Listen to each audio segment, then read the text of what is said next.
ਸ਼ੁਰੂਆਤ ਆਪਾਂ ਕਰਦੇ ਆ ਕੈਨੇਡਾ ਡੇ ਤੋਂ। ਸੋ ਕੈਨੇਡਾ ਦੇ ਵਿੱਚ ਤੁਹਾਨੂੰ ਰਹਿੰਦਿਆਂ ਨੂੰ ਵੀ ਹੁਣ ਕਈ ਅਰਸੇ ਹੋ ਗਏ ਆ। ਕੈਨੇਡਾ ਡੇ ਦੀ ਕੀ ਮਹੱਤਤਾ, ਕੀ ਇਹਦਾ ਇਤਿਹਾਸ ਆ ਤੇ ਫਿਰ ਅੱਜ ਦੇ ਸਮੇਂ ਦੇ ਵਿੱਚ ਕਿਵੇਂ ਉਸ ਨੂੰ ਦੇਖਿਆ ਜਾਂਦਾ ਆ, ਉਹਦੇ ਬਾਰੇ ਤੇ ਆਪਾਂ ਗੱਲ। ਜਿਹੜਾ ਐਕਚੁਅਲ ਕਾਰਨ ਮੇਰੀ ਸਮਝ ਦੇ ਵਿੱਚ ਇਹੀ ਆਉਂਦਾ ਵੀ ਬਣਿਆ ਸੀਗਾ ਵੀ ਸਾਨੂੰ ਅਮਰੀਕਾ ਨਾ ਦੱਬ ਲੇ, ਵੀ ਅਸੀਂ ਇੱਕ ਇੰਡੀਪੈਂਡੈਂਟ ਮੁਲਕ ਅਮਰੀਕਾ ਤੋਂ ਨਾ ਰਹੇ। ਹੁਣ ਜਿਵੇਂ ਅਮਰੀਕਾ ਕਹਿੰਦਾ ਵੀ ਯਾਰ ਅਸੀਂ ਇੰਡੀਪੈਂਡੈਂਸ ਲਈ ਹੈ, ਕੈਨੇਡਾ ਨੇ ਡਿਸਾਈਡ ਕੀਤਾ ਵੀ ਸਾਨੂੰ ਇੰਡੀਪੈਂਡੈਂਸ ਨਹੀਂ ਚਾਹੀਦੀ, ਅਸੀਂ ਯੂਕੇ ਦੀ ਕਾਲੋਨੀ ਰਹਿਣਾ। ਤਾਂ ਹੀ ਹਜੇ ਵੀ ਜਿਹੜੇ ਸਾਡੇ ਹੈਡ ਆਫ ਸਟੇਟ ਹੈ ਉਹ ਜਿਹੜਾ ਯੂਕੇ ਦਾ ਮੋਨਾਰਕ ਹੈ। ਇਹ ਦੱਸਿਓ ਵੀ ਹੁਣ ਜਦੋਂ ਤੁਸੀਂ ਕੈਨੇਡਾ ਡੇ ਕੱਲ ਬਣਾ ਕੇ ਹਟੇ ਆ, ਕੀ ਦੇਖਿਆ?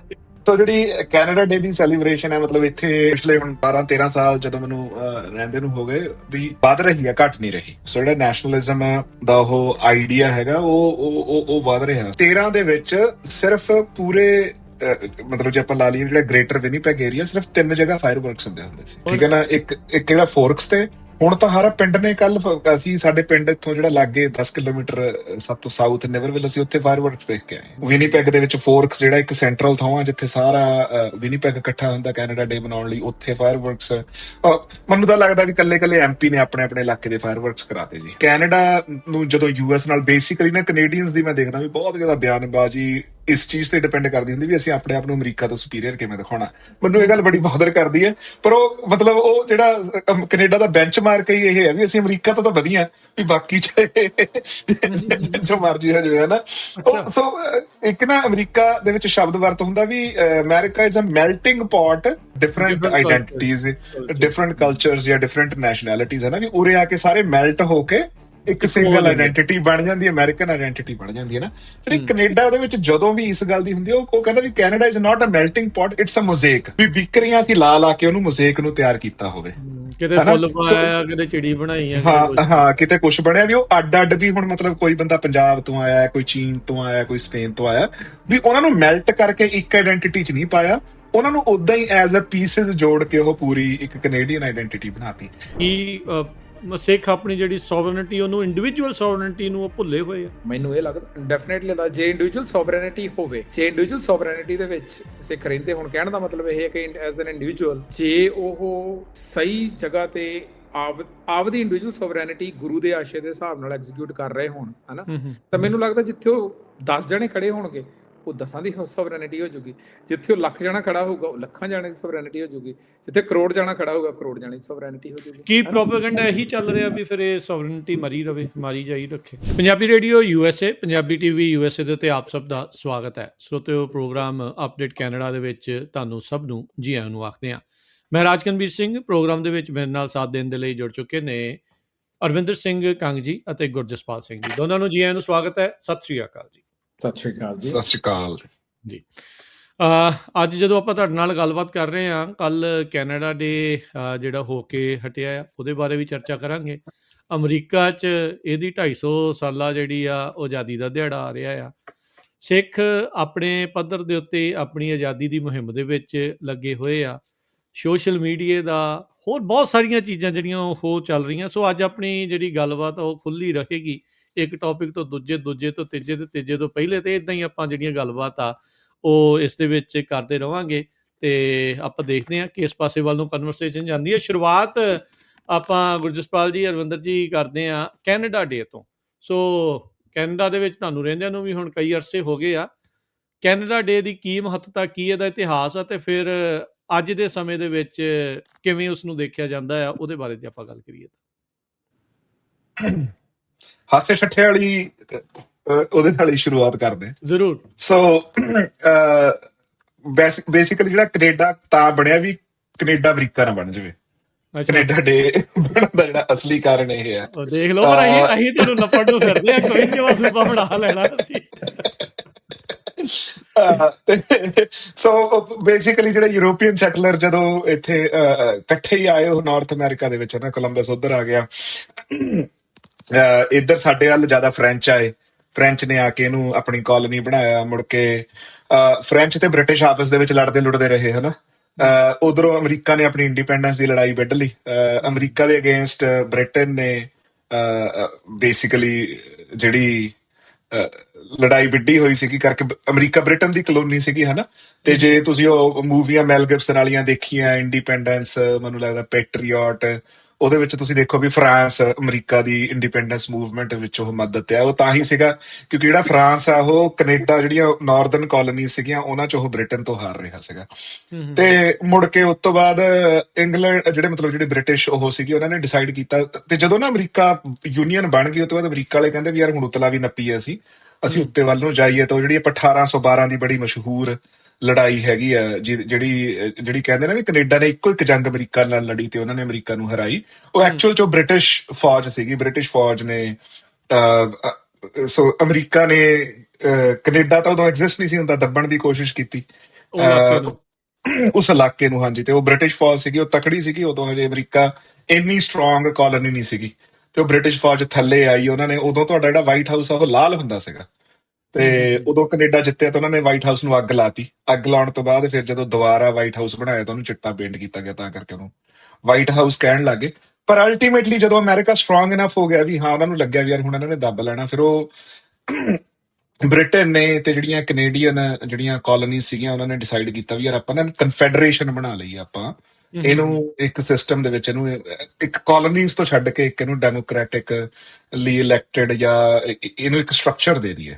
ਉਹ 1867 ਦੇ ਵਿੱਚ ਫਾਰਮ ਹੋਇਆ ਤੇ 1 ਜੁਲਾਈ ਨੂੰ ਜਿਹੜੀ ਉਹ ਚੀਜ਼ ਹੋਈ। ਤੇ ਫਿਰ ਤਾਂ ਕਰਕੇ ਉਹ ਬੇਸਿਕਲੀ ਉਹ ਕੈਨੇਡਾ ਡੇ ਮਨਾਉਣ ਲੱਗ ਪਏ। ਵੀ ਉਹਦਾ ਜਿਹੜਾ ਐਕਚੁਅਲ ਕਾਰਨ ਮੇਰੀ ਸਮਝ ਦੇ ਵਿੱਚ ਇਹੀ ਆਉਂਦਾ ਵੀ ਬਣਿਆ ਸੀਗਾ ਵੀ ਸਾਨੂੰ ਅਮਰੀਕਾ ਨਾ ਦੱਬ ਲੇ, ਵੀ ਅਸੀਂ ਇੱਕ ਇੰਡੀਪੈਂਡੈਂਟ ਮੁਲਕ ਅਮਰੀਕਾ ਤੋਂ ਨਾ ਰਹੇ। ਹੁਣ ਜਿਵੇਂ ਅਮਰੀਕਾ ਕਹਿੰਦਾ ਵੀ ਯਾਰ ਅਸੀਂ ਇੰਡੀਪੈਂਡੈਂਸ ਲਈ ਹੈ, ਕੈਨੇਡਾ ਨੇ ਡਿਸਾਈਡ ਕੀਤਾ ਵੀ ਸਾਨੂੰ ਇੰਡੀਪੈਂਡੈਂਸ ਨਹੀਂ ਚਾਹੀਦੀ, ਅਸੀਂ ਯੂਕੇ ਦੀ ਕਾਲੋਨੀ ਰਹਿਣਾ।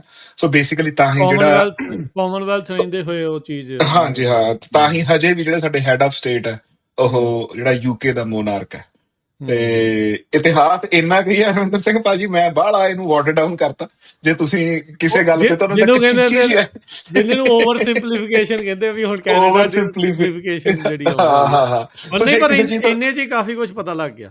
ਹਾਂਜੀ, ਨਹੀਂ, and I think it covers it up pretty I mean ਜਿਹੜੀ ਤੁਸੀਂ constant march ਦੇ ਜਿਹੜੀ US ਦੀ ਹਿਸਟਰੀ ਆ, I mean ਇਹਦੀ ਖਾਸੀ ਇੰਟਰਸਟਿੰਗ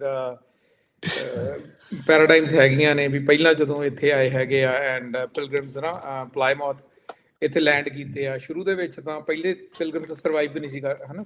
4 ਜੁਲਾਈ ਵੀ ਆ ਰਹੀ ਆ, ਉਹਦੀ ਸੈਲੀਬ੍ਰੇਸ਼ਨ ਜਿਹੜੀ ਆ ਉਹ ਇਹ ਸੀਗੀ ਕਿ ਇੱਥੇ ਦੇ ਜਿਹੜੇ ਨੇਟਿਵ ਟ੍ਰਾਈਬ ਸੀਗੇ ਉਹਨਾਂ ਨੇ ਇਹਨਾਂ ਨੂੰ ਜਗ੍ਹਾ ਦਿੱਤੀ, ਹਨਾ। ਉਹਨਾਂ ਜਗ੍ਹਾ ਨਹੀਂ ਵੀ ਉਹਨਾਂ ਨੇ ਵਾਰ ਨਹੀਂ ਰੋਕੀ, ਤੇ ਉਹ ਜਿਹੜੀ ਹਾਰਵੈਸਟ ਹੋਈ ਉਹਦੇ ਵਿੱਚ ਮਤਲਬ ਇੱਕ ਸੌਰਟ ਆਫ ਥੈਂਕਸ ਗਿਵਿੰਗ ਕੀਤੀ ਗਈ। ਇੱਥੋਂ ਦੇ ਇੱਕ ਲੋਕਲ ਟ੍ਰਾਈਬ ਸੀਗੇ, ਉਹਨਾਂ ਦੀ ਕੁੜੀ ਸੀਗੀ, ਸ਼ੀ ਮੈਰਿਡ ਜਿਹੜੇ ਸ਼ਿਪ ਦੇ ਕੈਪਟਨ ਸੈਟਲਰ ਸੀਗੇ, ਉਹਨਾਂ ਦੇ ਵਿੱਚ ਉਹਨਾਂ ਵਿਆਹ ਕਰ ਲਿਆ।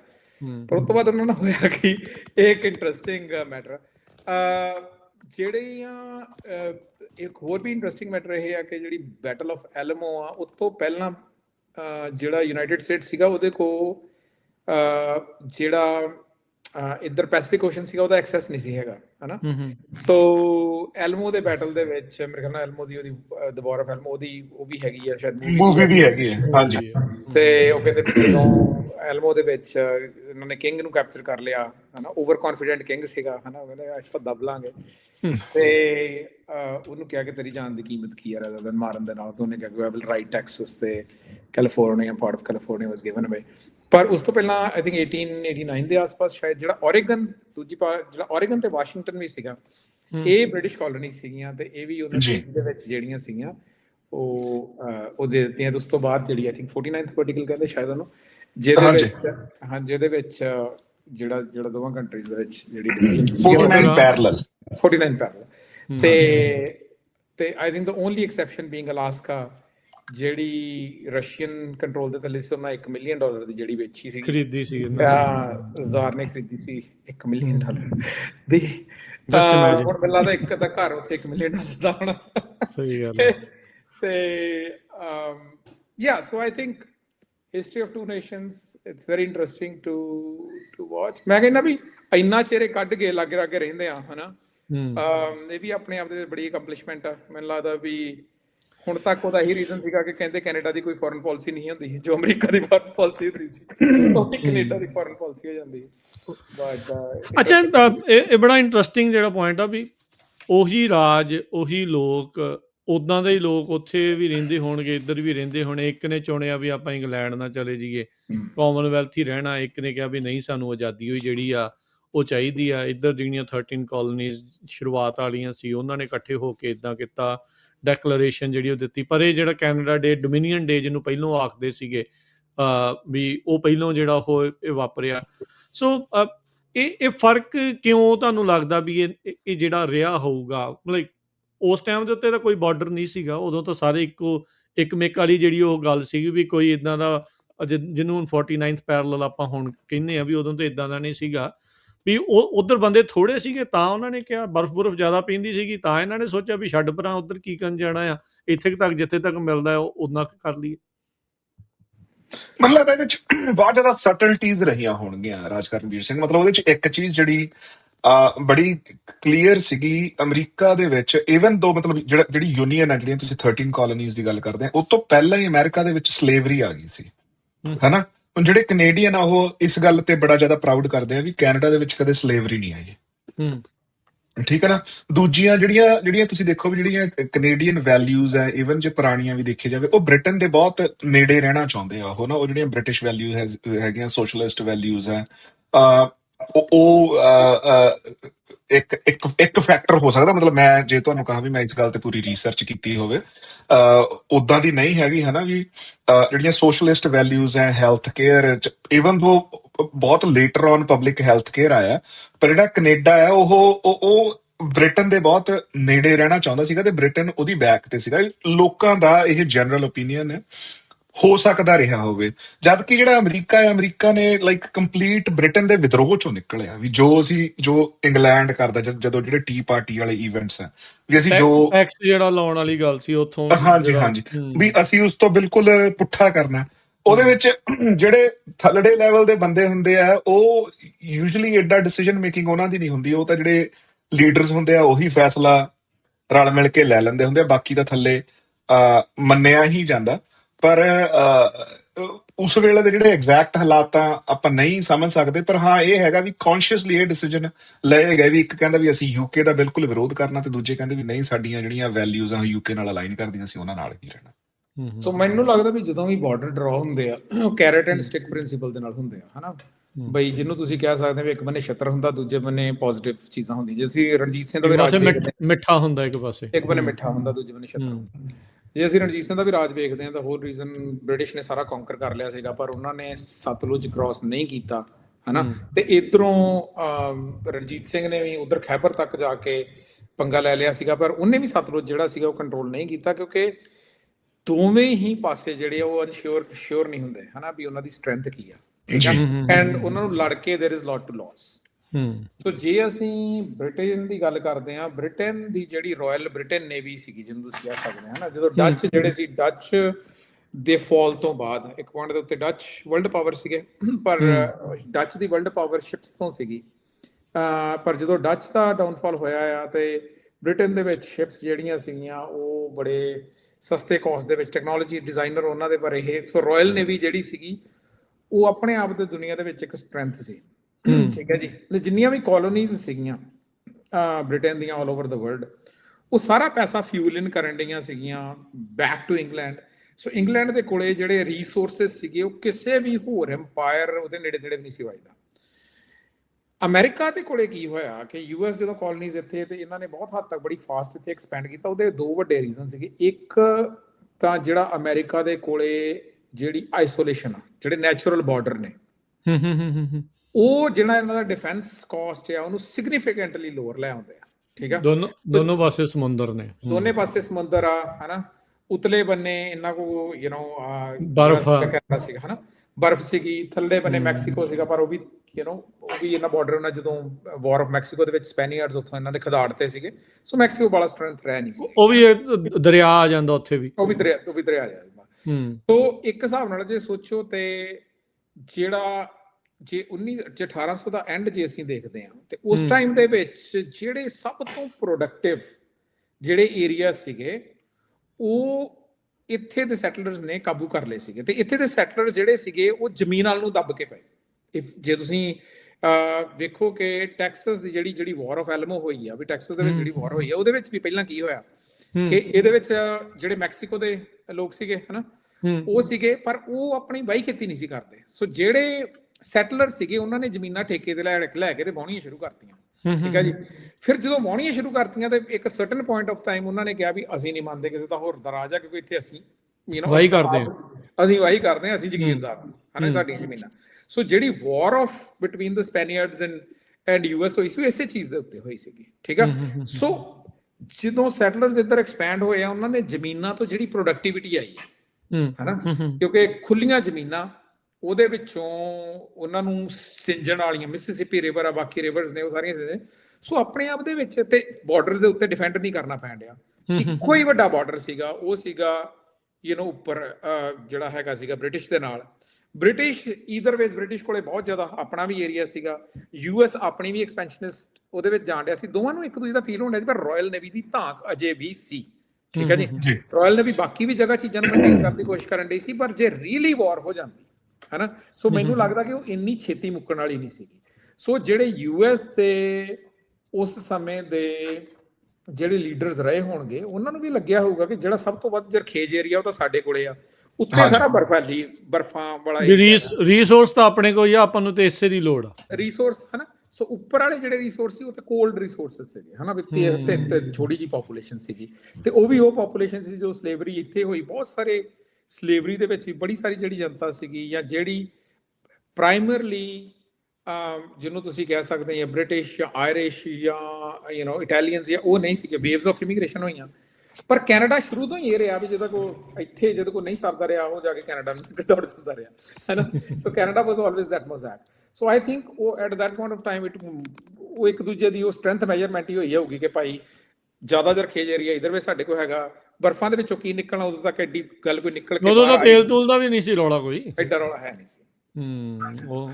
ਤੇ ਮਲਟੀ ਫਰੰਟ ਵਾਰ ਤੋਂ ਵੀ ਉਧਰ ਜਿੱਦਾਂ ਇੱਕ ਤਾਂ ਇਹ ਚੱਕਰ ਹੈ ਨਾ ਵੀ ਜਿਹੜੀਆਂ ਇਵਨ ਕਾਲੋਨੀਜ਼ ਬਣ ਗਈਆਂ ਸੀਗੀਆਂ, ਪਰ ਉਹ ਸਟਿਲ ਜਿਹੜੀ ਕਨਫੈਡਰੇਟ ਹੈ ਉਹਦੇ ਨਾਲ ਹਜੇ ਲੜਾਈ ਚੱਲ ਰਹੀ ਸੀਗੀ ਸਲੇਵਰੀ ਨੂੰ ਅਬੋਲਿਸ਼ ਕਰਨ ਲਈ।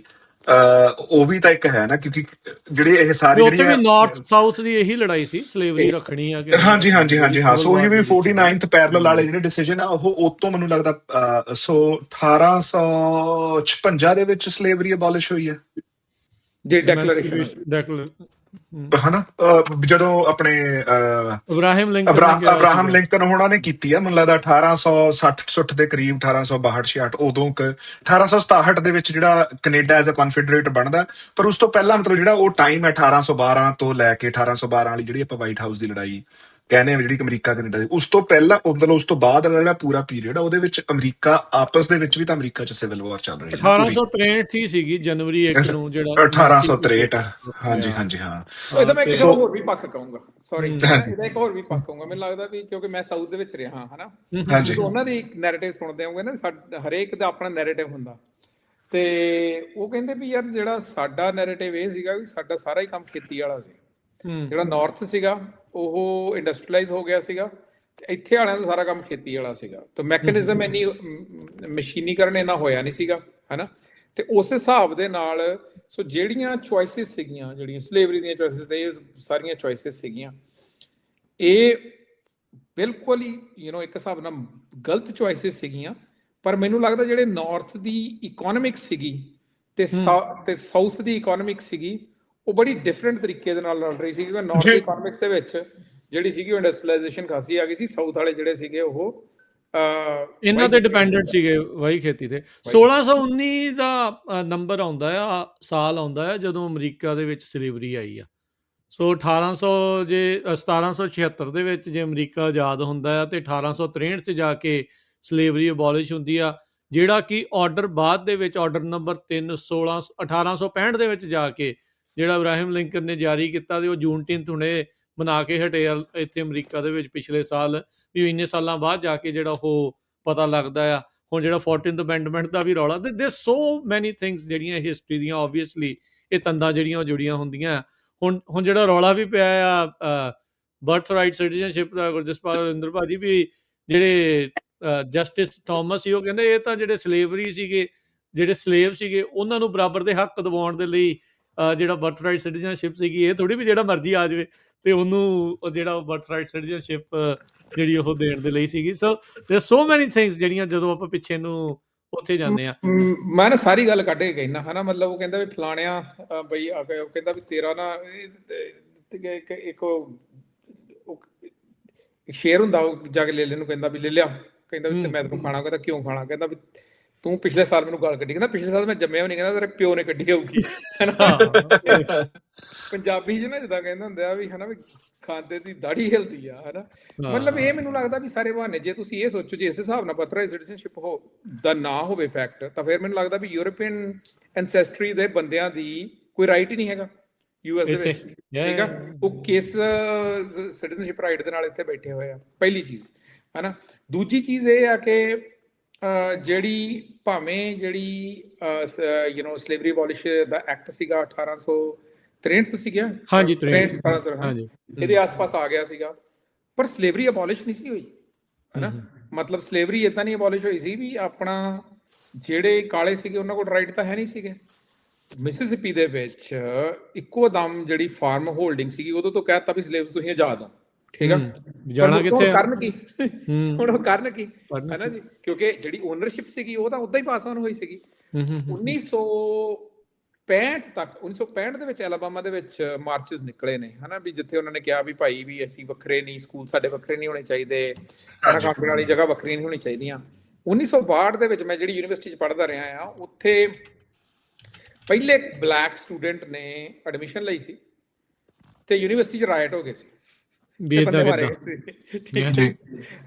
ਤੇ ਉਹਨੂੰ ਉਸ ਟਾਈਮ ਦੇ ਜਿਹੜੇ ਪ੍ਰੈਜ਼ੀਡੈਂਟ ਸੀਗੇ ਮੇਰੇ ਖਿਆਲ ਨਾਲ ਕੈਨੇਡੀ ਸੀਗੇ, ਤੇ ਉਹਨਾਂ ਨੇ ਯੂਐਸ ਮਾਰਸ਼ਲਸ ਭੇਜੇ ਸੀਗੇ ਸੇਫਟੀ ਤੇ ਉਹਨੂੰ ਕਲਾਸ ਫੋਟੋਆਂ ਬਹੁਤ ਮਸ਼ਹੂਰ ਆ ਉਹ। ਹਾਂਜੀ ਹਾਂਜੀ। ਸੋ ਕਹਿਣ ਦਾ ਮਤਲਬ ਇਹ ਆ ਕਿ ਜਿਹੜੀ America is always has been N interesting place, ਕਿਉਂਕਿ ਉੱਥੇ ਜਿਹੜੀ ਕਹਿਣੀ ਤੇ ਕਰਨੀ ਦੇ ਵਿੱਚ ਆ ਉਹ ਬੜਾ ਫਰਕ ਆ ਹਨਾ। ਪਰ ਮੈਨੂੰ ਲੱਗਦਾ ਉਹ ਸਾਰੀਆਂ ਕਮਿਊਨਿਟੀ ਸਾਰੀਆਂ ਸੋਸਾਇਟੀ ਜਦੋਂ ਜਿਹਦਾ ਜ਼ੋਰ ਹੁੰਦਾ ਰਵਿੰਦਰ ਭਾਜੀ ਉਹ ਅਗਲਾ ਚਲਾਉਂਦਾ ਆ, ਤੇ ਫਿਰ ਜਦੋਂ ਉਹਨੂੰ ਡੱਕਣਾ ਪੈਂਦਾ ਆ ਫਿਰ ਉਸ ਤੋਂ ਬਾਅਦ ਉਹ ਚੇਂਜ ਹੁੰਦੀਆਂ। ਸੋ ਫਿਰ ਮੈਂ ਇਹ ਕਹਿੰਦਾ ਵੀ ਇਸ ਲਈ ਇਹ ਬੜਾ ਇੰਪੋਰਟੈਂਟ ਆ ਕਿ ਜਦੋਂ ਵੀ ਅਸੀਂ ਹਿਸਟਰੀ ਨੂੰ ਪੜ੍ਹਦੇ ਹਾਂ, ਹਿਸਟਰੀ 'ਚ ਕੁਝ ਵੀ ਸੱਚ ਨਹੀਂ ਹੈਗਾ, ਕਿਉਂਕਿ ਹਿਸਟਰੀ ਦੇ ਕਈ ਐਂਗਲਸ ਨੇ। ਹਿਸਟਰੀ ਨੂੰ ਪੜ੍ਹਨ ਦਾ ਤਰੀਕਾ ਇਹ ਹੁੰਦਾ ਕਿ ਤੁਸੀਂ ਆਪਣੇ ਪੁਆਇੰਟ ਆਫ ਵਿਊ ਤੋਂ ਪੜ੍ਹੋ ਕਿ ਤੁਹਾਡੇ ਪੁਆਇੰਟ ਆਫ ਵਿਊ ਦੇ ਨਾਲ ਰਾਈਟ ਤੇ ਰੋਂਗ ਕੀ ਸੀ, ਨਹੀਂ ਤੇ ਆਰਗੂਮੈਂਟ ਤਾਂ ਕਿਸੇ ਵੀ ਚੀਜ਼ ਦਾ ਦਿੱਤਾ ਜਾ ਸਕਦਾ। ਨਹੀਂ ਬਿਲਕੁਲ, ਜਿਹੜਾ ਸਲੇਵਰੀ ਮੁੱਕਣ ਤੋਂ ਬਾਅਦ ਸੈਗਰੀਗੇਸ਼ਨ ਰਹੀ ਆ 1865 ਤੋਂ 1619 ਤੋਂ 1865 ਤੱਕ ਸਲੇਵਰੀ, ਤੇ 1865 ਤੋਂ ਲੈ ਕੇ 1960 ਜਾਂ 70 ਤੱਕ ਸੈਗਰੀਗੇਸ਼ਨ। ਸੋ ਉਹ ਰਹੀ ਆ, ਉਸ ਤੋਂ ਬਾਅਦ ਹੀ ਆ ਜਿਹੜੇ ਸਿਵਲ ਰਾਈਟਸ ਦੇ ਜਿਹੜੇ ਉਹ ਹੱਕ ਆ ਉਹ ਮਿਲੇ ਆ। ਸੋ ਰਾਜਕਰਨ ਤੁਸੀਂ ਇਹ ਡੇਟਾ ਪੁੱਲ ਕਰ ਹੀ ਲਏ ਹੋ, ਤੇ ਵਿਮਨ ਨੂੰ VOTING ਦਾ ਰਾਈਟ ਕਦੋਂ ਮਿਲਿਆ ਅਮਰੀਕਾ ਦੇ? ਸਫਰੇਜ ਮੂਵਮੈਂਟ ਹੈ ਨਾ 1930s 40s ਦੇ ਆਸ-ਪਾਸ ਸ਼ਾਇਦ ਉਦੋਂ। ਹਾਂਜੀ, ਮੈਂ ਉਹ ਵੀ ਜਿਹੜਾ ਹੁਣੇ ਆਪਾਂ ਕੱਢ ਲੈਂਦੇ ਆ। ਅੱਛਾ, ਹੁਣ ਇਹਦੇ ਵਿੱਚ ਜਿੰਨੀ ਦੇਰ ਤੱਕ ਮੈਂ ਉਹ ਡਾਟਾ ਪੁੱਲ ਕਰਦਾ, ਇਹ ਦੱਸਿਓ ਵੀ ਹੁਣ ਜਦੋਂ ਤੁਸੀਂ ਕੈਨੇਡਾ ਡੇ ਕੱਲ੍ਹ ਬਣਾ ਕੇ ਹਟੇ ਆ, ਕੀ ਦੇਖਿਆ, ਕੀ ਨਜ਼ਰ ਜਿਹੜਾ ਹੋਇਆ? ਆਈ ਨੋ ਇਹ ਤਾਂ ਹੁਣ ਬਹੁਤ ਪੁਰਾਣੀ ਗੱਲ ਆ, ਜਦੋਂ ਕੈਨੇਡਾ ਡੇ ਜਿਸ ਹਿਸਾਬ ਦੇ ਨਾਲ ਸੋਚਿਆ ਹੋਣਾ ਤੇ ਉਹ ਅੱਜ ਦੇ ਵਿੱਚ ਫਰਕ ਤਾਂ ਬਹੁਤ ਜ਼ਿਆਦਾ, ਕਿਉਂਕਿ ਜਿਸ ਦੁਨੀਆ 'ਚ ਆਪਾਂ ਰਹਿ ਰਹੇ ਉੱਥੇ ਕਮਰਸ਼ੀਅਲਾਈਜ਼ ਸਾਰਾ ਕੁਝ ਹੀ ਆ। ਰਾਸ਼ਟਰਵਾਦ ਦਾ ਟੀਕਾ ਤੁਹਾਨੂੰ ਜਿੱਥੇ ਜਾਂਦੇ ਹੋ ਲਾਉਣ ਨੂੰ ਫਿਰਦੇ ਆ, ਜਿਹੜੇ ਮੁਲਕ ਤੋਂ ਆਏ ਉੱਥੋਂ ਵੀ ਤੇ ਇੱਥੇ ਵੀ ਸਾਰੇ ਪਾਸੇ ਇਹ ਚੀਜ਼ ਹੁੰਦੀ। ਕੀ ਦੇਖਣ ਨੂੰ ਮਿਲਿਆ, ਕੀ ਮਨ 'ਚ ਵਿਚਾਰ ਆਏ ਦੇਖ ਕੇ? ਮੈਂ ਤਾਂ ਵਾਈਟ ਰੌਕ ਗਿਆ ਸੀ, ਮੈਨੂੰ ਜਾ ਕੇ ਲੱਗਿਆ ਵੀ ਗੋਰੇ ਵੀ ਵਸਦੇ ਸੀ।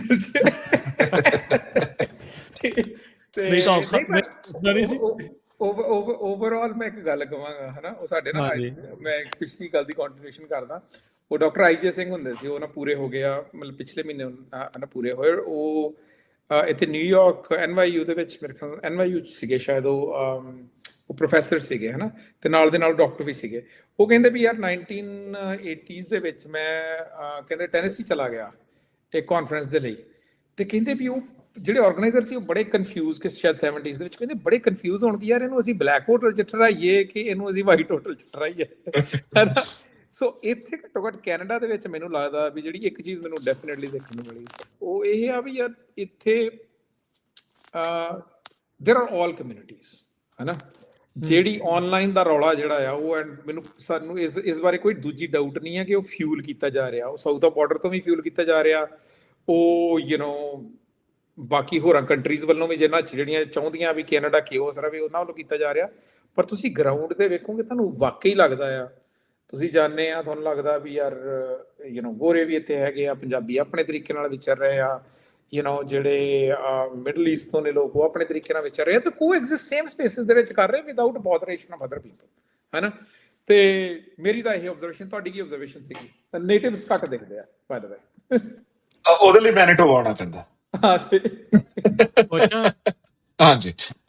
ਸੋ ਜਿਹੜੀ ਕੈਨੇਡਾ ਡੇ ਦੀ ਸੈਲੀਬ੍ਰੇਸ਼ਨ ਹੈ, ਮਤਲਬ ਇੱਥੇ ਪਿਛਲੇ ਹੁਣ 12-13 ਸਾਲ ਜਦੋਂ ਮੈਨੂੰ ਰਹਿੰਦੇ ਨੂੰ ਹੋ ਗਏ, ਵੀ ਵੱਧ ਰਹੀ ਹੈ, ਘੱਟ ਨਹੀਂ ਰਹੀ। ਸੋ ਜਿਹੜਾ ਨੈਸ਼ਨਲਿਜ਼ਮ ਦਾ ਉਹ ਆਈਡੀਆ ਹੈਗਾ ਉਹ ਵੱਧ ਰਿਹਾ। ਸੋ ਰਾਜਕਰਨ 13 ਦੇ ਵਿੱਚ ਸਿਰਫ ਪੂਰੇ ਮਤਲਬ ਜੇ ਆਪਾਂ ਲਾ ਲਈਏ ਜਿਹੜਾ ਗ੍ਰੇਟਰ ਵਿਨੀਪੈਗ ਏਰੀਆ, ਸਿਰਫ 3 ਜਗ੍ਹਾ ਫਾਇਰ ਵਰਕਸ ਹੁੰਦੇ ਸੀ, ਠੀਕ ਹੈ ਨਾ। ਇੱਕ ਜਿਹੜਾ ਫੋਰਕਸ ਤੇ, ਹੁਣ ਤਾਂ ਹਰ ਪਿੰਡ ਨੇ। ਕੱਲ ਅਸੀਂ ਸਾਡੇ ਪਿੰਡ ਇੱਥੋਂ ਜਿਹੜਾ ਲਾਗੇ 10 ਕਿਲੋਮੀਟਰ ਸਭ ਤੋਂ ਸਾਊਥ ਨੇਵਰਵਿਲ, ਅਸੀਂ ਉੱਥੇ ਫਾਇਰ ਵਰਕਸ ਦੇਖ ਕੇ ਆਏ ਹਾਂ, ਠੀਕ ਹੈ ਨਾ। ਵਿਨੀਪੈਗ ਦੇ ਵਿੱਚ ਫੋਰਕਸ ਜਿਹੜਾ ਇੱਕ ਸੈਂਟਰਲ ਥਾਂ ਆ ਜਿੱਥੇ ਸਾਰਾ ਵਿਨੀਪੈਗ ਇਕੱਠਾ ਹੁੰਦਾ ਕੈਨੇਡਾ ਡੇ ਮਨਾਉਣ ਲਈ, ਉੱਥੇ ਫਾਇਰ ਵਰਕਸ। ਮੈਨੂੰ ਤਾਂ ਲੱਗਦਾ ਵੀ ਕੱਲੇ ਐਮਪੀ ਨੇ ਆਪਣੇ ਆਪਣੇ ਇਲਾਕੇ ਦੇ ਫਾਇਰ ਵਰਕਸ ਕਰਾਤੇ ਜੀ, ਠੀਕ ਹੈ ਨਾ। ਵੀ ਪਰ ਮਤਲਬ ਉਹ ਹੁਣ ਇਹ ਨਹੀਂ ਪਤਾ ਵੀ ਉਹ ਵੀ ਉਹ ਭੀੜ ਨੂੰ ਅਗਲੀ ਆਉਂਦੀ ਸੋਚੀ ਫਿਰ। ਹਾਂਜੀ ਹਾਂ ਨਹੀਂ, I think it's a serious topic ਵੈਸੇ ਵੀ ਡਿਸਕਸ਼ਨ ਕਰਨ ਦੇ ਲਈ।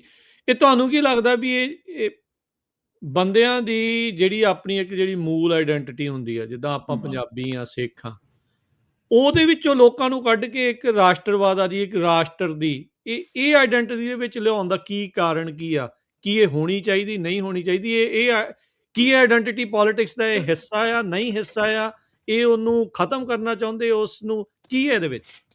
ਨਹੀਂ, ਇਹ ਨਾ ਜਿੰਨੀਆਂ ਵੀ, ਜੇ ਤੁਸੀਂ ਨਾ ਰਾਜਕਰਨਵੀਰ ਸਿੰਘ ਆਪਣੀਆਂ ਇਵਨ ਸਾਡੇ ਪ੍ਰਧਾਨ ਮੰਤਰੀ ਕਾਰਨੀ ਦਾ 2 ਹਫ਼ਤੇ ਪਹਿਲਾਂ ਦਾ ਬਿਆਨ ਹੈਗਾ, ਸੋ ਨਾ ਬੜੀ ਇੱਕ ਕਲੀਅਰ ਡਿਸਟਿੰਕਸ਼ਨ ਕਰਦੇ ਆ ਵੀ ਕੈਨੇਡਾ ਨੂੰ ਜਦੋਂ ਯੂਐਸ ਨਾਲ ਬੇਸਿਕਲੀ ਨਾ ਕੈਨੇਡੀਅਨਸ ਦੀ ਮੈਂ ਦੇਖਦਾ ਵੀ ਬਹੁਤ ਜ਼ਿਆਦਾ ਬਿਆਨਬਾਜ਼ੀ ਇਸ ਚੀਜ਼ ਤੇ ਡਿਪੈਂਡ ਕਰਦੀ ਹੁੰਦੀ ਵੀ ਅਸੀਂ ਆਪਣੇ ਆਪ ਨੂੰ ਅਮਰੀਕਾ ਤੋਂ ਸੁਪੀਰੀਅਰ ਕਿਵੇਂ ਦਿਖਾਉਣਾ।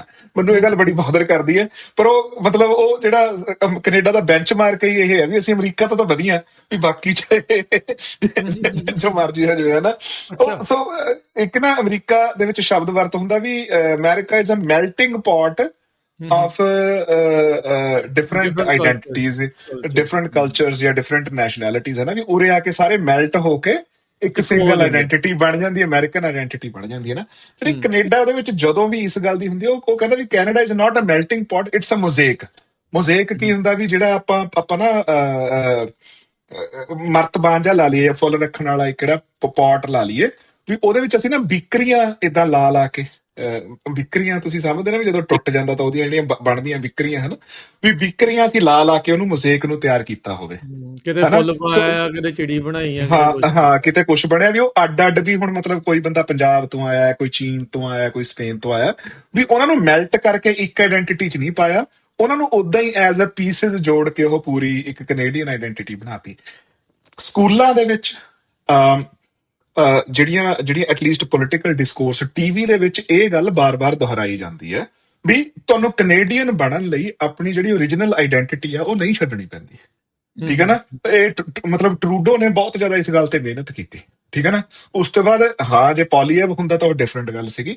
ਤੇ ਜਿਹੜੀ ਲਿਬਰਲ ਪਾਰਟੀ ਹੈਗੀ ਆ ਉਹ ਬਾਰ-ਬਾਰ ਇਹ ਗੱਲ ਦੁਹਰਾਉਂਦੀ ਆ ਵੀ ਅਸੀਂ ਮੋਜ਼ੇਕ ਹੈ, ਤੁਹਾਨੂੰ ਆਪਣੀ ਜਿਹੜੀ ਤੁਹਾਡੀ ਓਰੀਜਨਲ ਆਈਡੈਂਟੀਟੀ ਹੈ ਉਹ ਛੱਡਣ ਦੀ, ਵੀ ਉਹ ਛੱਡਣ ਦੀ ਲੋੜ ਨਹੀਂ ਹੈਗੀ, ਹੈ ਨਾ। ਮਤਲਬ ਤੇ ਟਰੂਡੋ ਉਹਦਾ ਬੜਾ ਮਸ਼ਹੂਰ ਬਿਆਨ ਹੋਇਆ ਸੀਗਾ ਵੀ Canadian is a Canadian is a Canadian. ਹਾਲਾਂਕਿ ਉਹ ਸਿਟੀਜ਼ਨਸ਼ਿਪ ਕੋਈ ਇੱਕ ਐਕਟ ਆਇਆ ਸੀਗਾ ਉਹਦੇ ਅਗੇਂਸਟ ਸੀਗਾ, ਪਰ ਉਹਦੇ ਚ ਉਹ ਕਹਿੰਦਾ ਵੀ Sikh Canadian is still a Canadian, ਠੀਕ ਹੈ ਨਾ। Muslim Canadian is still a, ਵੀ ਇਹ ਨਹੀਂ ਹੈਗਾ ਵੀ ਸਿਰਫ ਜਿਹੜਾ ਵਾਈਟ ਕੈਨੇਡੀਅਨ ਆ ਉਹੀ ਕੈਨੇਡੀਅਨ, ਹੈ ਨਾ। ਪਰ ਉਹਦੇ ਵਿੱਚ ਕਿਉਂਕਿ ਪਤਾ ਨਹੀਂ ਮੇਰਾ ਮੈਨੀਟੋਬਾ ਦੇ ਵਿੱਚ ਰਹਿਣ ਕਰਕੇ ਉਹਦੇ ਵਿੱਚ ਇੱਕ ਬਹੁਤ ਜ਼ਿਆਦਾ, ਤੇ ਸਿੱਖਾਂ ਨੂੰ ਆਈ ਗੈਸ ਇਹ ਗੱਲ ਬੜੀ ਨਜ਼ਰਅੰਦਾਜ਼ ਕਰ ਜਾਂਦੇ ਆ ਵੀ ਇਹ ਬੜੀ ਇੰਪੋਰਟੈਂਟ ਹੈ ਵੀ ਜਦੋਂ ਇੱਕ ਅਮਰੀਕਨ ਆਈਡੈਂਟੀਟੀ ਬਣਾਈ ਜਾਂਦੀ ਹੈ, ਉਹ ਇੱਕ ਗੋਰਾ ਕ੍ਰਿਸਚਨ ਜਿਹੜੀ ਹੈਗੀ ਹੈ, ਜੇ ਆਪਾਂ ਅਮਰੀਕਨ ਆਈਡੈਂਟੀਟੀ ਦੇਖਣੀ ਹੋਵੇ, ਇੱਕ ਵਾਈਟ ਕ੍ਰਿਸਚਨ ਮੇਲ, ਠੀਕ ਹੈ ਨਾ। ਜਿਹੜੀ ਕੈਨੇਡੀਅਨ ਆਈਡੈਂਟੀਟੀ ਆ ਉਹਦੇ ਵਿੱਚ ਹਮੇਸ਼ਾ ਨਾਲ ਤੁਹਾਨੂੰ ਫਰਸਟ ਨੇਸ਼ਨ ਬੰਦਾ ਖੜਾ ਮਿਲੂਗਾ। ਸੋ ਜਿਹੜੀ ਕੈਨੇਡੀਅਨ ਸ਼ਕਲ ਆ ਉਹ ਨਹੀਂ ਬਣਦੀ, ਉਹਦੇ ਵਿੱਚ ਉਹ ਬਾਕੀ ਸਾਰਿਆਂ ਨੂੰ ਵੀ ਸਪੇਸ ਮਿਲ ਜਾਂਦੀ ਹੈ। ਕੀ ਤੁਸੀਂ ਸੇਮ ਸਿੰਘ BC 'ਚ ਇਹੀ ਦੇਖਦੇ ਹੋ ਰਵਿੰਦਰ ਸਿੰਘ? ਦੇਖੋ ਜਿੱਦਾਂ ਕਹਿੰਦੇ ਵੀ ਫਸਟ ਨੇਸ਼ਨ ਵਾਲੇ ਜਾਂ ਉਹ ਚੀਜ਼ ਆ ਜਿਹੜੀ ਇਦਾਂ ਦੀ ਚੀਜ਼ ਆ, do you C the same thing there ਜਾਂ ਇੱਥੇ ਹੋਰ ਜ਼ਿਆਦਾ ਡਿਫਰੈਂਟ ਆ? ਆਈ ਥਿੰਕ ਟਾਈਮ ਦੇ ਨਾਲ ਚੀਜ਼ਾਂ ਮੈਂ ਇਹਨੂੰ ਇਦਾਂ ਵੇਖਦਾ, ਕੋਈ ਵੀ ਗਵਰਨਮੈਂਟ ਜਾਂ ਕੋਈ ਵੀ ਥਾਟ ਆ, ਹੈ ਨਾ, ਜਿੱਦਾਂ ਹਿਊਮਨ ਨਹੀਂ ਹੈਗਾ ਵੀ ਉਹ ਸਰਵਾਈਵ ਕਰਨ ਦੇ ਲਈ ਕੁਝ ਵੀ ਕਰਦਾ ਹੂੰ ਹੈਨਾ, ਉਹ ਹੌਲੀ ਹੌਲੀ ਫਾਰਮ ਹੁੰਦਾ। ਕਦੀ ਤੁਸੀਂ ਮਤਲਬ ਕਿ if you ever try to breathe under water at a certain point of time, ਤੁਸੀਂ shut down you'll catch on to anything that you can get your hands on. ਸੋ ਮੈਨੂੰ ਲੱਗਦਾ ਕਿ ਜਿਹੜੀ ਬ੍ਰਿਟਿਸ਼ ਪਾਲਿਸੀ ਸੀਗੀ towards lot of other people, ਜਦੋਂ ਬਿਲਕੁਲ strength ਦੇ ਵਿੱਚ ਸੀ ਵਰਲਡ ਵਾਰ 2 ਤੋਂ ਪਹਿਲਾਂ, ਉਹ ਬਿਲਕੁਲ ਅਲੱਗ ਸੀ ਹੈਨਾ, ਜਿਹਦੇ ਵਿੱਚ ਜਿਹੜੇ ਸਿੱਖ ਸੀਗੇ 1960 ਤੱਕ ਜਿਹੜਾ ਆਪਣਾ ਜਸਟਿਨ ਟਰੂਡੋ ਦੇ ਫਾਦਰ ਦੇ ਤੋਂ ਪਹਿਲਾਂ 1960 ਤੱਕ ਤੇ ਜਿਹੜੇ ਸਿੱਖ ਸੀਗੇ ਉਹਨਾਂ ਨੂੰ ਵਿਮਨ ਵੀ ਆਪਦੀਆਂ ਲਿਆਉਣ ਦੀ ਇੱਥੇ ਇਜਾਜ਼ਤ ਨਹੀਂ ਸੀ ਹੈਗੀ। ਸੋ ਉਹਦਾ ਸੋਲ ਆਈਡੀਆ ਇਹੀ ਸੀਗਾ ਕਿ 1912 ਦੇ ਆਸ-ਪਾਸ ਵਿਕਟੋਰੀਆ ਦੇ ਮੇਅਰਸ ਦੇ ਇਹ ਬਿਆਨ ਮਿਲਦੇ ਨੇ ਜਿਹਦੇ ਵਿੱਚ ਕਹਿੰਦੇ ਕਿ ਨਹੀਂ ਜੀ ਇਹ ਲੋਕ ਕੰਪੈਟੀਬਲ, ਜਿੱਦਾਂ ਦੇ ਹੁਣ ਕਈ ਵਾਰੀ ਸੋਸ਼ਲ ਮੀਡੀਆ ਤੋਂ ਪੁਸ਼ ਕੀਤੇ ਜਾ ਰਹੇ ਹੁੰਦੇ ਨੇ। ਸੋ ਇਹ ਉਦੋਂ ਤਾਂ ਗੋਰਿਆਂ ਦੇ ਇੰਟੈਲੀਜੈਂਸ ਆਫੀਸਰ ਬ੍ਰਿਟੇਨ ਦੇ ਬਹੁਤ ਸੀਗੇ ਇੱਥੇ, ਜਿਹੜੀ ਮੁਖਬਰੀ ਕਰਦੇ ਰਹੇ ਸਿੱਖਾਂ ਦੇ ਉਲਟ। ਬਹੁਤ ਬਿਲਕੁਲ। ਸੋ ਆਈ ਥਿੰਕ ਪਰ ਜਦੋਂ ਵਰਲਡ ਵਾਰ 2 ਤੋਂ ਬਾਅਦ ਬ੍ਰਿਟੇਨ ਦੀ ਬੌਂਬਿੰਗ ਹੋਈ ਆ, ਤੇ ਅਮਰੀਕਾ ਐਜ਼ ਅ ਲਾਰਜ ਜਿਹਨੂੰ ਪਾਵਰ ਨਿਕਲ ਕੇ ਆਇਆ, ਐਂਡ ਕੈਨੇਡੀਅਨ ਪਾਵਰ ਸੀ ਜਿਹੜੀ, ਆਈ ਥਿੰਕ ਉਹਦੇ ਲਈ ਇਮੀਗ੍ਰੇਸ਼ਨ ਇੱਕ ਬੈਲੈਂਸਿੰਗ ਐਕਟ ਵੀ ਸੀਗਾ, ਠੀਕ ਹੈ ਜੀ। ਸੋ ਉਹ ਬੈਲੈਂਸਿੰਗ ਐਕਟ ਦੇ ਤੋਂ ਬਾਅਦ ਜਿਹੜੀ ਕੈਨੇਡੀਅਨ ਜਿਹਨੂੰ ਤੁਸੀਂ ਕਹਿ ਸਕਦੇ ਪਰਸਪੈਕਟਿਵ ਆ ਹੈਨਾ, ਉਹ ਖਾਸਾ ਜ਼ਿਆਦਾ ਇਸ ਚੀਜ਼ ਦੇ ਦੁਆਲੇ ਸ਼ੇਪ ਹੋਇਆ ਹੈ ਕਿ to give space to other people as well. Natives ਦੇ ਨਾਲ ਧੱਕਾ ਤਾਂ ਹੁਣ ਤੱਕ ਵੀ 90s ਤੱਕ ਦੇ ਕੇਸ ਨਿਕਲ ਕੇ ਆਉਂਦੇ ਆ ਵੀ ਜਿਹਦੇ ਵਿੱਚ RCMP ਨੇ ਨੇਟਿਵਸ ਦੇ ਨਾਲ ਕਿਸ ਹਿਸਾਬ ਨਾਲ ਡੀਲ ਕਰਦੇ ਰਹੇ ਹੈਨਾ। ਤੇ ਜਿਹੜੀ ਸੋ ਮੈਨੂੰ ਇਹ ਲੱਗਦਾ ਕਿ ਇਟ ਆਲ ਡਿਪੈਂਡਸ। ਮੈਂ ਇਸ ਤੋਂ ਪਹਿਲਾਂ ਇੱਕ ਛੋਟੇ ਸ਼ਹਿਰ ਦੇ ਵਿੱਚ ਰਹਿੰਦਾ ਸੀ ਕੈਮਰੂਪਸ ਦੇ ਵਿੱਚ, ਉਹਦੇ ਵਿੱਚ ਜ਼ਿਆਦਾ ਸਿੱਖ ਬਹੁਤ ਥੋੜੇ ਸੀਗੇ, ਜ਼ਿਆਦਾ ਗੋਰੇ ਸੀਗੇ। ਉਹਦੇ ਵਿੱਚ ਕਦੀ ਵੀ ਇਦਾਂ ਨਹੀਂ ਲੱਗਿਆ ਕਿ ਕਿਸੇ ਤਰ੍ਹਾਂ ਦਾ ਰੇਸਿਜ਼ਮ ਕੋਈ ਕੁਛ ਫੀਲ ਹੁੰਦਾ ਹੋਵੇ, ਭਾਵੇਂ ਅਸੀਂ ਪ੍ਰੀਡੋਮੀਨੈਂਟਲੀ ਸਾਡੇ ਗੁਆਂਢੀ ਵੀ ਗੋਰੇ ਸੀ ਸਰ, ਸੋ ਇਦਾਂ ਦਾ ਨਹੀਂ ਲੱਗਿਆ। ਪਰ ਉਹਦੇ ਨਾਲ ਇੱਕ ਹੋਰ ਵੀ ਫੈਕਟ ਆ ਕਿ ਜਦੋਂ ਅਸੀਂ ਗੁਰਦੁਆਰੇ ਦੇ ਜਿਹੜੇ ਉੱਥੇ ਭਾਈ ਸੀਗੇ ਉਹਨਾਂ ਨਾਲ ਜਦੋਂ ਗੱਲ ਕਰਦੇ ਸੀਗੇ, I think this is back in the 90s ਜਾਂ 80s ਦੇ ਵਿੱਚ, ਜਦੋਂ ਉਹਨਾਂ ਨੇ ਪਹਿਲਾਂ ਗੁਰਦੁਆਰਾ ਬਣਾਇਆ ਤੇ ਉਹ ਕਹਿੰਦੇ ਵੀ ਗੁਰਦੁਆਰਾ ਬਣਾਇਆ ਤੇ ਇੱਥੇ ਆ ਕੇ ਤੇ ਕਹਿੰਦੇ ਵੀ ਸਾਡੇ ਇੱਥੇ ਵੱਟੇ ਮਾਰਦੇ ਹੁੰਦੇ ਸੀ, ਲਲਕਾਰੇ ਮਾਰਦੇ ਹੁੰਦੇ ਸੀ। ਫਿਰ ਅਸੀਂ ਵੈਨਕੂਵਰ ਤੋਂ ਜਨਤਾ ਲਿਆ ਕੇ ਆਉਂਦੇ, ਫਿਰ ਕਹਿੰਦੇ ਗੱਚੋ ਗੱਚ ਡਾਂਗਾ ਚੱਲੀਆਂ, ਠੀਕ ਆ। ਕਹਿੰਦੇ that is how establish. So ਕਹਿਣ ਦਾ ਮਤਲਬ ਇਹ ਆ ਕਿ there is always a narrative layer, ਠੀਕ ਹੈ, ਕਿ ਕੀ ਹੋ ਰਿਹਾ। ਨੈਰੇਟਿਵ ਲੇਅਰ ਦੇ ਥੱਲੇ ਸਦਾ ਪਾਵਰ ਨੈਗੋਸ਼ੀਏਟ ਕਰਨ ਦੀ ਹੁੰਦੀ ਆ ਹੈਨਾ। ਸੋ ਇਹਨੂੰ ਮੈਂ ਜੇ ਇਸ ਚੀਜ਼ ਨੂੰ ਅਸੀਂ ਖਿੱਚ ਕੇ ਲਿਜਾਣਾ ਹੋਏ ਜਿਹੜੇ ਮਰਜ਼ੀ ਫਰੇਮ 'ਚ ਲੈ ਜਾਓ, ਭਾਵੇਂ ਤੁਸੀਂ ਕਿਸੇ ਵੀ ਕਮਿਊਨਿਟੀ ਦੀ ਕਿਸੇ ਵੀ ਜਗ੍ਹਾ ਤੇ ਪ੍ਰੈਜ਼ੈਂਸ ਆ, ਠੀਕ ਆ, ਉਹਦੇ ਪਿੱਛੇ ਜੋ ਸਰਫੇਸ ਤੇ ਚੱਲ ਰਹੀ ਆ ਉਹਦੇ ਥੱਲੇ ਪਾਵਰ ਸਟਰਗਲ ਸਦਾ ਹੀ ਹੁੰਦੀ ਆ। ਤੇ ਆਈ ਥਿੰਕ ਉਹ ਸਟਰਗਲ ਦੇ ਨਾਲ ਹੀ ਬੈਲੈਂਸ ਰੀਚ ਆਊਟ ਹੁੰਦਾ ਹੈ ਨਾ। ਸਿੱਖਾਂ ਦੀ ਜਿਹੜੀ ਕੈਨੇਡਾ ਦੇ ਵਿੱਚ ਪ੍ਰੈਜ਼ੈਂਸ ਆ ਉਹ ਓਵਰਆਲ ਕੰਸਟਰਕਟਿਵ ਰਹੀ ਆ ਹੈਨਾ ਥਰੂ ਆਊਟ। ਹੁਣ ਭਾਵੇਂ ਜਾ ਕੇ ਆਈ ਥਿੰਕ ਜਦੋਂ ਹੁਣ ਡਿਸਰਪਸ਼ਨ ਹੋਈ ਆ ਥੋੜੀ ਜਿਹੀ, ਅਦਰਵਾਈਜ਼ 130 ਸਾਲਾਂ ਤੋਂ ਜ਼ਿਆਦਾ ਪ੍ਰੈਜ਼ੈਂਸ ਇੱਥੇ ਕੰਸਟਰਕਟਿਵ ਰਹੀ ਆ। ਓਵਰਆਲ ਸਿੱਖ ਈਥੋਸ ਜਿਹੜੀ ਉਹ ਹਰੇਕ ਨੂੰ ਸਪੇਸ ਦਿੰਦੀ ਆ। ਸੋ ਆਈ ਥਿੰਕ ਓਵਰਆਲ ਜੇ ਤੁਸੀਂ ਕੈਨੇਡੀਅਨਸ ਨਾਲ ਇੰਟਰੈਕਟ ਕਰੋ ਤੇ ਉਹਨਾਂ ਦਾ ਜਿਹੜਾ ਐਕਸਪੀਰੀਅੰਸ ਆ ਵਿਦ ਸਿੱਖਸ ਗੁੱਡ ਰਿਹਾ, that is great. So overall I think so ਇੱਥੇ ਮੈਨੂੰ ਮਿਸਿਸਿਪੀ 'ਚ ਰਹਿੰਦੇ ਵੀ, ਮੈਨੂੰ ਮਿਸਿਸਿਪੀ ਦੇ ਵਿੱਚ ਵੀ ਫਰੈਂਕਲੀ ਉੱਥੇ ਜ਼ਿਆਦਾ ਆਪਣੇ ਵਰਗੇ ਪਿੰਡੂ ਹੀ ਲੱਗਦੇ ਸੀਗੇ। ਉੱਥੇ ਵੀ ਮੈਨੂੰ ਕੋਈ ਬਾਹਲਾ ਕਦੀ ਫੀਲ ਨਹੀਂ ਹੋਇਆ। ਪਰ ਮੈਨੂੰ ਲੱਗਦਾ ਕੈਨੇਡਾ ਦੇ ਵਿੱਚ ਓਵਰਆਲ ਜੇ ਤੁਸੀਂ ਸਿਟੀਜ਼ ਦੇ ਵਿੱਚੋਂ ਬਾਹਰ ਨਿਕਲ ਜਾਓ ਤੇ ਓਵਰਆਲ ਇਟਸ ਜਿੱਦਾਂ ਗੁਰਸਪਾਲ ਨੇ ਕਿਹਾ ਇਟਸ ਅ ਮੋਜ਼ੈਕ। ਜੀ ਜੀ ਠੀਕ ਹੈ। ਤੇ ਆਪਾਂ ਇੱਥੇ ਇੱਕ ਬ੍ਰੇਕ ਲੈ ਲੈਂਦੇ ਹਾਂ, ਬ੍ਰੇਕ ਤੋਂ ਬਾਅਦ ਆਪਣੀ ਗੱਲਬਾਤ ਨੂੰ ਜਾਰੀ ਰੱਖਾਂਗੇ ਤੇ ਮਿਲਦੇ ਹਾਂ ਇੱਕ ਬ੍ਰੇਕ ਤੋਂ ਬਾਅਦ। ਬ੍ਰੇਕ ਤੋਂ ਬਾਅਦ ਇੱਕ ਵਾਰੀ ਫਿਰ ਆਪ ਸਭ ਦਾ ਸਵਾਗਤ ਕਰਦੇ ਹਾਂ ਪ੍ਰੋਗਰਾਮ ਅਪਡੇਟ ਕੈਨੇਡਾ ਦੇ ਵਿੱਚ। ਅਰਵਿੰਦਰ ਸਿੰਘ ਕੰਗ, ਗੁਰਜਸਪਾਲ ਸਿੰਘ ਜੀ ਆਇਆਂ ਨੂੰ ਇੱਕ ਵਾਰੀ ਫਿਰ ਸਵਾਗਤ ਹੈ। ਸਤਿ ਸ਼੍ਰੀ ਅਕਾਲ ਜੀ। ਧੰਨਵਾਦ ਰਾਜਕਰਨ ਸਿੰਘ। ਧੰਨਵਾਦ ਜੀ।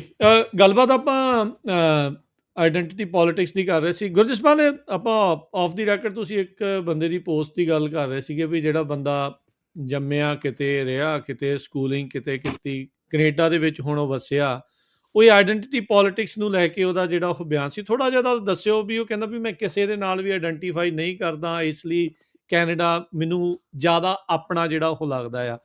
ਕੀ ਸੀ ਉਹਦੀ ਗੱਲ ਦੇ ਵਿੱਚ, ਕੀ ਉਸ ਦੇ ਵਿੱਚ ਸਮਝ ਆਉਂਦੀ? ਜਿਹੜੀ ਆਈਡੈਂਟਿਟੀ ਹੈ ਮਤਲਬ ਆਪਾਂ ਨੂੰ ਬੜੀ ਇੰਪੋਰਟੈਂਟ ਲੱਗਦੀ ਹੈ, ਕਿਉਂਕਿ ਮਤਲਬ ਆਪਾਂ ਇੰਡੀਆ ਦੇ ਵਿੱਚ ਵੀ ਇੱਕ ਮਾਈਨੋਰਿਟੀ ਕਮਿਊਨਿਟੀ ਦੇ ਵਿੱਚੋਂ ਆਉਂਦੇ ਹਾਂ। ਹਾਲਾਂਕਿ ਆਪਾਂ ਪੰਜਾਬ ਦੇ ਵਿੱਚ ਮਿਨੋਰਿਟੀ ਨਹੀਂ ਹੈਗੇ, ਪਰ ਲਾਰਜਲੀ ਜਦੋਂ ਆਪਾਂ ਗਰੋ ਅਪ ਹੋ ਰਹੇ ਸੀਗੇ ਮੂਵੀਜ਼ ਦੇ ਜ਼ਰੀਏ ਜਾਂ ਸਕੂਲਾਂ ਦੇ ਜ਼ਰੀਏ ਅਸੀਂ ਉਹ ਗੱਲ ਮਹਿਸੂਸ ਕੀਤੀ ਵੀ ਅਸੀਂ ਯਾਰ ਮਿਨੋਰਿਟੀ ਆ, ਹਨਾ। ਸੋ ਕੈਨੇਡਾ ਚ ਆ ਕੇ ਵੀ ਅਸੀਂ ਇਸ ਗੱਲ ਤੇ ਕੌਨਸ਼ੀਅਸ ਰਹਿੰਦੇ ਆ। ਪਰ ਮੇਰੇ ਨਾ ਕੱਲ ਕੈਨੇਡਾ ਡੇ ਦੇ ਉਹ ਫੇਸਬੁੱਕ ਦੇ ਉੱਤੇ ਨਾ ਕੋਈ ਮਤਲਬ ਮੈਂ ਕਿਸੇ ਬੰਦੇ ਨੂੰ ਫੋਲੋ ਨਹੀਂ ਕਰਦਾ, ਪਰ ਬੰਦੇ ਦੀ ਪੋਸਟ ਆਈ।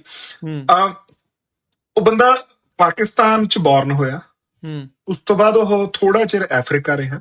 ਹੂੰ ਉਹਦੇ ਜਿੱਦਾਂ ਮੰਮੀ ਡੈਡੀ ਜ਼ਿਆਦਾ ਪੜ੍ਹੇ ਲਿਖੇ ਹੋਣੇ ਆ ਹਨਾ, ਤੇ ਉਹ ਅਫਰੀਕਾ ਤੋਂ ਬਾਅਦ ਉਹ ਫਿਰ ਸਾਊਦੀ ਅਰੇਬੀਆ ਰਿਹਾ। ਸਾਊਦੀ ਅਰੇਬੀਆ ਦੇ ਵਿੱਚ ਉਹ ਪ੍ਰਾਈਵੇਟ ਸਕੂਲ ਦੇ ਵਿੱਚ ਪੜ੍ਹਿਆ। ਸੋ ਸਾਊਦੀ ਅਰੇਬੀਆ, ਉਹ ਕਹਿੰਦਾ ਵੀ ਜਦੋਂ ਮੈਂ ਗਰੋ ਅਪ ਹੋ ਰਿਹਾ ਸੀ ਤਾਂ ਸਾਊਦੀ ਅਰੇਬੀਆ ਦੇ ਵਿੱਚ ਜਿਹੜੇ ਸਾਊਦੀ ਸਟੂਡੈਂਟਸ ਦੇ ਨਾਲ ਜਿਹੜੇ ਇੰਟਰਨੈਸ਼ਨਲ ਐਕਸਪੈਰਟ ਆ, ਚਾਹੇ ਉਹ ਅਮਰੀਕਨ ਹੈ, ਕੈਨੇਡੀਅਨ ਹੈ, ਜਾਂ ਪਾਕਿਸਤਾਨੀ ਹੈ, ਜਾਂ ਬ੍ਰਿਟਿਸ਼ ਹੈ, ਉਹ ਨਹੀਂ ਪੜ੍ਹ ਸਕਦਾ, ਉਹਨਾਂ ਨੂੰ ਅੱਡ-ਅੱਡ ਸਕੂਲਾਂ ਦੇ ਵਿੱਚ ਪੜ੍ਹਨਾ ਪੈਂਦਾ। ਸੋ ਕਹਿੰਦਾ ਵੀ ਮੈਂ ਲਾਰਜਲੀ ਇੱਕ ਅਮਰੀਕਨ ਐਸਟੈਬਲਿਸ਼ਡ ਸਕੂਲ ਦੇ ਵਿੱਚ ਪੜ੍ਹਿਆ, ਜਿਹੜੀ ਉਹਦੀ ਪ੍ਰਾਇਮਰੀ ਈਵਨ ਮਿਡਲ ਸਕੂਲ ਤੱਕ ਵੀ ਨਾ। ਤੇ ਕਹਿੰਦਾ ਵੀ ਮੇਰੇ ਨਾਲ ਬ੍ਰਿਟਿਸ਼ ਸੀਗੇ, ਮੇਰੇ ਨਾਲ ਅਮਰੀਕਨ ਸੀਗੇ, ਮੇਰੇ ਨਾਲ ਕੈਨੇਡੀਅਨ ਸੀਗੇ। ਤੇ ਉਹ ਕਹਿੰਦਾ ਵੀ ਜਿਹੜੀ ਮੇਰੀ ਲੈਂਗੁਏਜ ਇਵੋਲਵ ਹੋਈ ਉਹ ਵੀ ਮੇਰਾ ਅਮਰੀਕਨ ਐਕਸੈਂਟ ਸੀ ਇੰਗਲਿਸ਼ ਦਾ, ਵੀ ਮੈਨੂੰ ਜਿਹੜੀ ਉਰਦੂ ਆਉਂਦੀ ਸੀਗੀ ਉਹ ਮੈਂ ਟੁੱਟੀ ਫੁੱਟੀ ਬੋਲਦਾ ਸੀਗਾ ਹਨਾ। ਤੇ ਵੀ ਇਸਲਾਮ ਦਾ ਕਹਿੰਦਾ ਵੀ ਕਿਉਂਕਿ ਮੈਂ ਉਸ ਸਕੂਲ ਚ ਪੜ੍ਹ ਰਿਹਾ ਸੀਗਾ, ਉੱਥੇ ਇਸਲਾਮ ਦੀ ਪੜ੍ਹਾਈ ਉਸ ਤਰੀਕੇ ਨਾਲ ਨਹੀਂ ਸੀਗੀ ਜਿੰਨੀ ਕਿ ਮੈਨੂੰ ਘਰੋਂ ਪਤਾ ਲੱਗਿਆ ਉਹ ਸੀਗੀ। ਤੇ ਕਹਿੰਦਾ ਵੀ ਮੇਰੀ ਮਤਲਬ ਪਾਕਿਸਤਾਨੀ ਆਈਡੈਂਟੀਟੀ ਵੀ ਨਹੀਂ ਸਟੈਬਲਿਸ਼ ਹੋਈ, ਮੇਰੀ ਮੁਸਲਿਮ ਆਈਡੈਂਟੀਟੀ ਵੀ ਨਹੀਂ ਸਟੈਬਲਿਸ਼ ਹੋਈ। ਮੈਂ ਇੰਨੇ ਜਾਣਿਆਂ ਨਾਲ ਪੜ੍ਹ ਰਿਹਾ ਸੀਗਾ, ਜਿਹੜੀ ਮੈਂ ਲੈਂਗੁਏਜ ਅਮਰੀਕਾ ਦੀ ਬੋਲ ਰਿਹਾ ਸੀਗਾ, ਪਰ ਮੈਂ ਅਮਰੀਕਾ ਚ ਕਦੇ ਰਿਹਾ ਵੀ ਨਹੀਂ ਸੀ। ਉਸ ਤੋਂ ਬਾਅਦ ਕਹਿੰਦਾ ਜਦੋਂ ਮੈਂ ਪਾਕਿਸਤਾਨ ਵਾਪਸ ਗਿਆ ਤਾਂ ਕਹਿੰਦਾ ਪਾਕਿਸਤਾਨ ਚ ਵੀ ਮੇਰਾ ਬਹੁਤ ਜ਼ਿਆਦਾ ਮਜ਼ਾਕ ਉਡਾਇਆ ਗਿਆ, ਕਿਉਂਕਿ ਮੈਨੂੰ ਇਸਲਾਮ ਦੀ ਉਨੀ ਸਮਝ ਨਹੀਂ ਸੀਗੀ, ਤੇ ਜਿਹੜੀ ਮੇਰੀ ਉਰਦੂ ਸੀਗੀ ਉਹ ਟੁੱਟੀ ਫੁੱਟੀ ਸੀਗੀ। ਤਾਂ ਕਹਿੰਦਾ ਵੀ ਉੱਥੋਂ ਦੇ ਲੋਕਾਂ ਨੇ ਵੀ ਮੈਨੂੰ ਰਲਾਇਆ ਨਹੀਂ ਹਨਾ। ਕਹਿੰਦਾ ਵੀ ਮੁੜ ਕੇ ਚਲੋ ਜਦੋਂ ਮੈਨੂੰ ਥੋੜੀ ਜਿਹੀ ਸੋਝੀ ਆਈ, ਕਹਿੰਦਾ ਵੀ ਮੈਂ ਉੱਥੋਂ ਨਿਕਲ ਗਿਆ ਤੇ ਮੈਂ ਕੈਨੇਡਾ ਆ ਗਿਆ। ਤੇ ਹੁਣ ਕਹਿੰਦਾ ਵੀ ਮੈਂ ਇੰਨੇ ਉਹ ਮਤਲਬ ਇੱਥੇ ਉਹਨੇ ਬੁੱਕਸ ਵੀ ਪਬਲਿਸ਼ ਕੀਤੀਆਂ, ਮੇਰੇ ਖਿਆਲ ਨਾਲ PhD ਆਪ ਹੀ, ਉਹਦੀ ਮਦਰ ਵੀ PhD ਸੀਗੇ, ਪ੍ਰੋਫੈਸਰ ਰਿਹਾ ਤੇ ਸਾਰਾ ਕੁਝ ਹਨਾ। ਉਹ ਕਹਿੰਦਾ ਵੀ ਕਿਉਂਕਿ ਮੈਨੂੰ ਪਤਾ ਹੀ ਨਹੀਂ ਸੀ ਵੀ ਯਾਰ ਮੇਰੀ ਆਈਡੈਂਟੀਟੀ ਕੀ ਹੈ, ਮੈਂ ਹੈ ਕੌਣ ਹਨਾ। ਵੀ ਮੈਂ ਵੀ ਮਤਲਬ ਓਕੇ ਪਾਕਿਸਤਾਨੀ ਆਈਡੈਂਟੀਟੀ ਕਹਿੰਦਾ ਵੀ ਮੈਂ ਕਰਨ ਦੀ ਕੋਸ਼ਿਸ਼ ਕੀਤੀ, ਪਰ ਉਹਦੇ ਕਰਕੇ ਮੇਰਾ ਮਜ਼ਾਕ ਉਡਾਇਆ ਗਿਆ। ਸਾਊਦੀ ਚ ਕਹਿੰਦਾ ਮੇਰੀ ਕੋਈ ਆਈਡੈਂਟੀਟੀ ਸੀਗੀ ਉਹ ਨਹੀਂ, ਠੀਕ ਹੈ ਨਾ। ਤੇ ਕਹਿੰਦਾ ਜਦੋਂ ਮੈਂ ਕੈਨੇਡਾ ਆਇਆ, ਕੈਨੇਡਾ ਨੇ ਇਸ ਗੱਲ ਨੂੰ, ਤੇ ਕਹਿੰਦਾ ਵੀ ਉਹ ਤੋਂ ਬਾਅਦ ਵੀ ਜਦੋਂ ਮੈਂ ਪਾਕਿਸਤਾਨ ਚ ਰਿਹਾ ਤੇ ਮੇਰਾ ਮਜ਼ਾਕ ਉਡਾਇਆ ਗਿਆ, ਕਹਿੰਦਾ ਵੀ ਮੈਂ ਏਥਿਸਟ ਬਣ ਗਿਆ, ਮੈਂ ਧਰਮੀ ਵੀ ਨਹੀਂ ਰਿਹਾ, ਵੀ ਮੇਰਾ ਕੋਈ ਧਰਮ ਵੀ ਹੈ ਨਹੀਂਗਾ।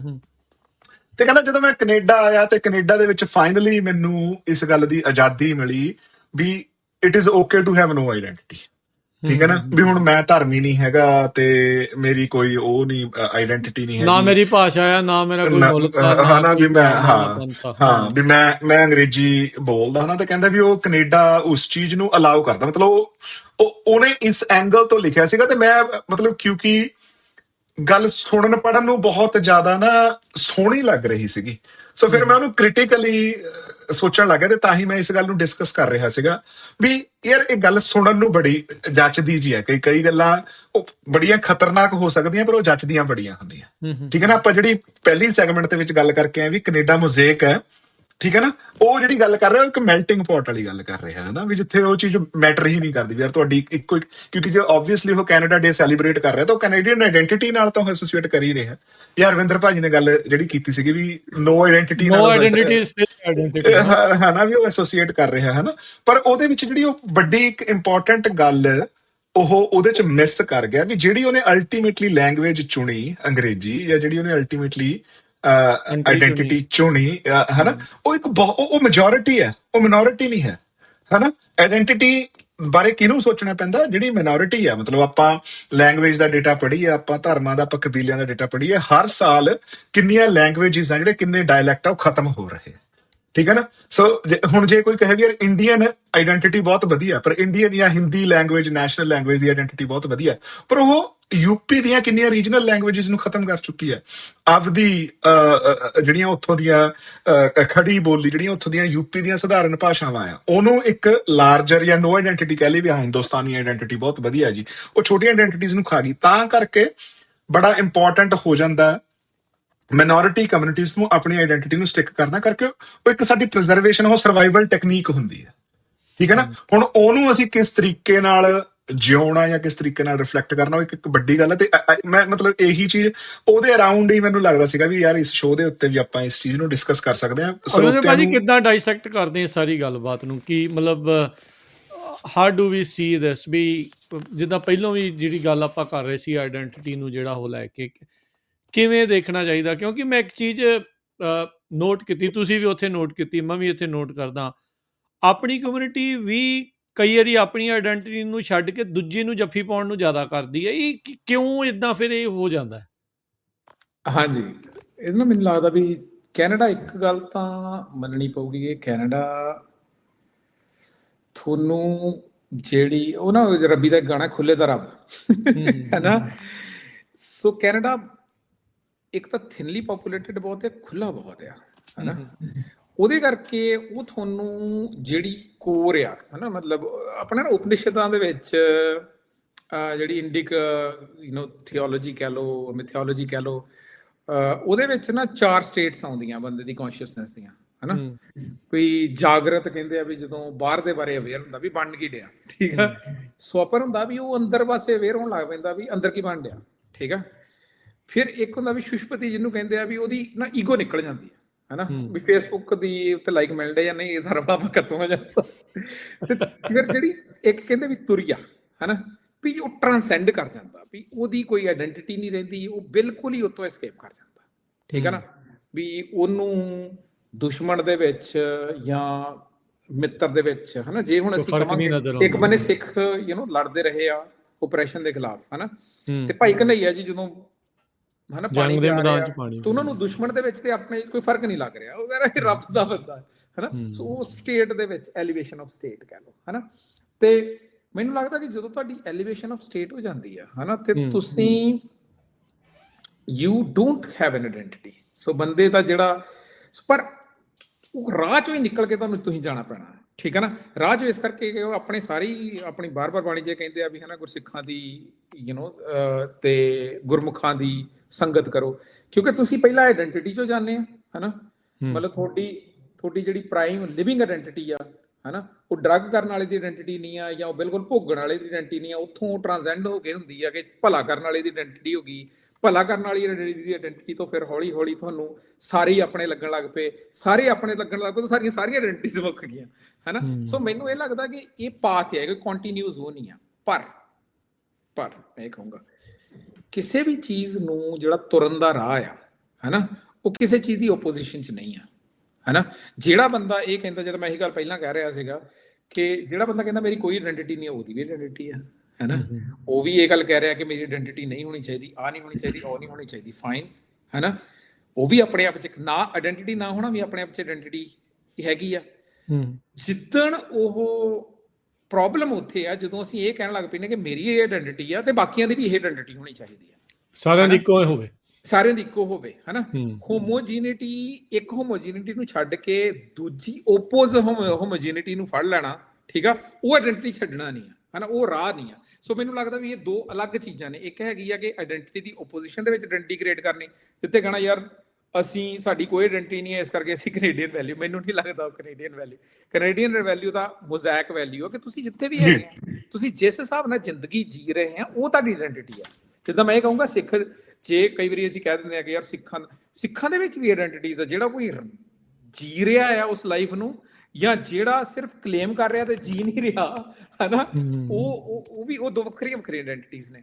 ਸੋ ਮੈਨੂੰ ਇਹ ਲੱਗਦਾ ਕਿ ਰਿਐਕਸ਼ਨ, ਬੰਦਾ ਨਾ ਆਪਣੇ ਐਕਸਪੀਰੀਅੰਸ ਦਾ ਕੈਦੀ ਆ, ਤੇ ਹਰੇਕ ਐਕਸਪੀਰੀਅੰਸ ਉਹਨੂੰ ਰਿਐਕਸ਼ਨ ਕ੍ਰੀਏਟ ਕਰਦਾ ਤੇ ਐਕਸਪੀਰੀਅੰਸ ਉਹਨੂੰ ਬੰਨਣ ਦੀ ਕੋਸ਼ਿਸ਼ ਕਰਦਾ। ਪਰ ਰਾਹ ਇਹੀ ਆ ਵੀ ਹੌਲੀ ਹੌਲੀ ਬੰਦਾ ਇਹ ਚੋਂ ਨਿਕਲ ਜੇ। ਕੈਨੇਡਾ ਦੀ ਇਹ ਬੜੀ ਵੱਡੀ ਐਡਵਾਂਟੇਜ ਆ, ਹਨਾ। ਤੁਸੀਂ ਕੈਨੇਡਾ 'ਚ ਕਿਤੇ ਵੀ ਰਹਿ ਰਹੇ ਹੋ, ਤੁਸੀਂ ਸ਼ਹਿਰਾਂ ਤੋਂ 15 ਮਿੰਟ ਬਾਹਰ ਨਿਕਲੋ ਤੇ ਤੁਸੀਂ ਨੇਚਰ 'ਚ ਹੁੰਦੇ ਹੋ, ਹਨਾ। ਇੱਥੇ ਦੇ ਸ਼ਹਿਰਾਂ ਦੇ ਵਿੱਚ ਵੀ ਨੇਚਰ, ਹਨਾ। ਸੋ ਉਹਦੇ ਨਾਲ ਇੱਥੇ ਅਸੈਪਟੈਂਸ ਬਹੁਤ ਆ, ਇਹ ਨੇਚਰ, ਕਿਉਂਕਿ ਨੇਚਰ ਸਾਰਿਆਂ ਨੂੰ ਅਸੈਪਟ ਕਰਦੀ ਆ। ਨੇਚਰ ਦੇ ਵਿੱਚ ਵੀ ਅਸੈਪਟੈਂਸ ਬਹੁਤ ਆ, ਤਾਂ ਲੋਕਾਂ ਤੇ ਵੀ ਪ੍ਰਭਾਵ ਹੈਗਾ। ਕੁਦਰਤ ਦੇ ਲਾਗੇ ਰਹਿਣ ਦਾ ਫਾਇਦਾ ਤਾਂ ਇਹ ਚੀਜ਼ ਦਾ ਜਿਹੜਾ ਉਹ ਪੈਂਦਾ ਹੀ, ਜਿਹੜਾ ਉਹ ਹੁੰਦਾ ਆ। ਇੱਕ ਜਿਹੜੀ ਚੀਜ਼ ਇਸ ਚੀਜ਼ ਦੇ ਵਿੱਚੋਂ ਜਿਹੜਾ ਗੁਰਜਸਪਾਲ ਨੇ ਵੀ ਸ਼ਬਦ ਵਰਤਿਆ ਸੀ, ਕ੍ਰਿਟੀਕਲ ਥਿੰਕਿੰਗ ਨੂੰ ਜਿਹੜਾ ਉਹ ਲੈ ਕੇ, ਅੱਜ ਦੇ ਦੌਰ ਦੇ ਵਿੱਚ ਜਾਂ ਅੱਜ ਦੀ ਗੱਲਬਾਤ ਦੇ ਵਿੱਚ ਆਪਾਂ ਜਿਹੜਾ ਉਹ ਦੇਖਦੇ ਹਾਂ, ਇਹ ਕਿਤੇ ਨਾ ਕਿਤੇ ਜਿਹੜੀ ਉਹ ਘਟ ਰਹੀ ਆ। ਹਰ ਇੱਕ ਜਣਾ ਆਪਣੀ ਚੀਜ਼ ਦੂਜੇ ਦੇ ਉੱਤੇ ਲਾਗੂ ਕਰਾਉਣ ਨੂੰ ਭਾਰੂ ਹੋਇਆ ਪਿਆ ਆ, ਵੀ ਨਹੀਂ, ਜੋ ਮੈਂ ਸੋਚਦਾ ਉਹੀ ਸਭ ਸੱਚ ਆ ਤੇ ਉਹੀ ਠੀਕ ਆ ਤੇ ਉਹੀ ਸਾਰਿਆਂ ਨੂੰ ਮੰਨਣਾ ਜਿਹੜਾ ਉਹ ਚਾਹੀਦਾ ਆ। ਜੇ ਉਹ ਬੰਦਾ ਉਹ ਨਹੀਂ ਕਦੀ ਸੋਚਦਾ ਵੀ ਜੇ ਦੂਜੇ ਬੰਦੇ ਕੋਲ ਪਾਵਰ ਹੋਵੇ, ਜੇ ਉਹ ਤੈਨੂੰ ਇੱਦਾਂ ਧੱਕੇ ਨਾਲ ਮਨਾਉਣ ਲੱਗੇ, ਫਿਰ ਤੂੰ ਅਸੈਪਟ ਕਰੇਂਗਾ, ਫਿਰ ਉਹ ਚੀਜ਼ ਨੂੰ ਜਿਹੜਾ ਉਹ ਤੁਸੀਂ ਮੰਨੋਗੇ। ਉਹ ਚੀਜ਼ ਨੂੰ ਲੈ ਕੇ ਇਹ ਕ੍ਰਿਟੀਕਲ ਥਿੰਕਿੰਗ ਕਿਉਂ ਇੰਨੀ ਜ਼ਿਆਦਾ ਥੱਲੇ ਨੂੰ ਜਿਹੜੀ ਉਹ ਜਾ ਰਹੀ ਆ, ਕਿਉਂ ਇਸ ਦੇ ਵਿੱਚ ਇੰਨੀ ਜ਼ਿਆਦਾ ਆਪਾਂ ਪ੍ਰੋਬਲਮ ਦੇਖ ਰਹੇ ਹਾਂ?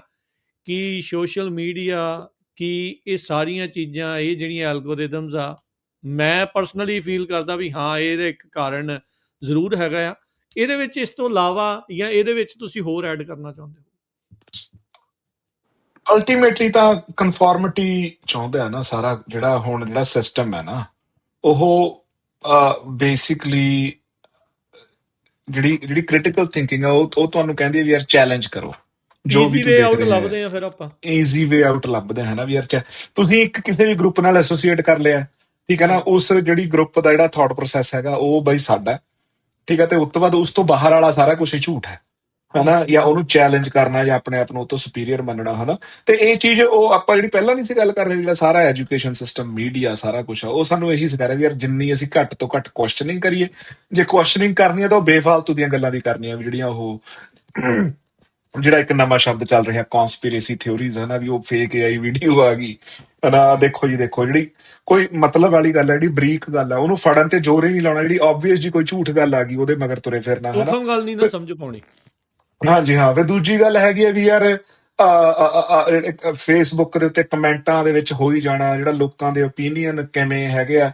ਉਹ ਤੋਂ ਬਾਅਦ ਬੜੀ ਮਤਲਬ ਯਾਰ ਹੈਰਾਨੀ ਦੀ ਗੱਲ ਹੈ ਰਾਜਕਰਨਵੀਰ ਸਿੰਘ, ਜਿਹੜਾ ਹੁਣ ਇਹ ਵਾਲਾ ਓਪੀਨੀਅਨ ਹੈ ਨਾ ਵੀ ਜਿਹੜਾ ਥੋੜਾ ਐਗਰੈਸਿਵ ਹੋਵੇ, ਜਿਹਦੇ ਨਾਲ ਥੋੜੀ ਭੜਕਾਹਟ ਜੀ ਪੈਦਾ ਹੋਵੇ ਹਨਾ, ਉਹਨੂੰ ਹਨਾ ਉਹਨੂੰ ਰਿਸਪੌਂਸ ਬਹੁਤ ਮਿਲਦਾ ਉਸ ਗੱਲ ਨੂੰ, ਠੀਕ ਹੈ ਨਾ, ਉਹ ਅਟੈਂਸ਼ਨ ਮਿਲਦੀ ਹੈ, ਤੇ ਉਹ ਅਟੈਂਸ਼ਨ ਬੰਦੇ ਨੂੰ ਲੱਗਦਾ ਵੀ ਯਾਰ ਬਸ ਕੁਛ ਏਦਾਂ ਦੀ ਗੱਲ ਕਰੀ ਜਾਓ ਵੀ ਯਾਰ, ਠੀਕ ਹੈ ਨਾ, ਉਹ ਜਦੋਂ ਮਿਲਦੀ ਹੈ ਚਾਹੇ ਪੋਜ਼ਿਟਿਵ ਮਿਲ ਰਹੀ ਨੈਗੇਟਿਵ, ਤੂੰ ਸੋਸ਼ਲ ਮੀਡੀਆ ਕਰਕੇ ਯਾਰ ਇਹਦਾ ਦੂਜੀ ਗੱਲ ਹੈਗੀ ਹੈ ਨਾ ਵੀ ਤੁਹਾਨੂੰ ਜਿੱਡੀ ਮਰਜ਼ੀ ਉੱਲੂ ਵਾਲੀ ਗੱਲ ਕਰ ਦੋ, ਤੁਹਾਨੂੰ 500 ਬੰਦਾ ਮਿਲ ਹੀ ਜਾਣਾ ਹਮੈਤੀ ਹੈ ਨਾ।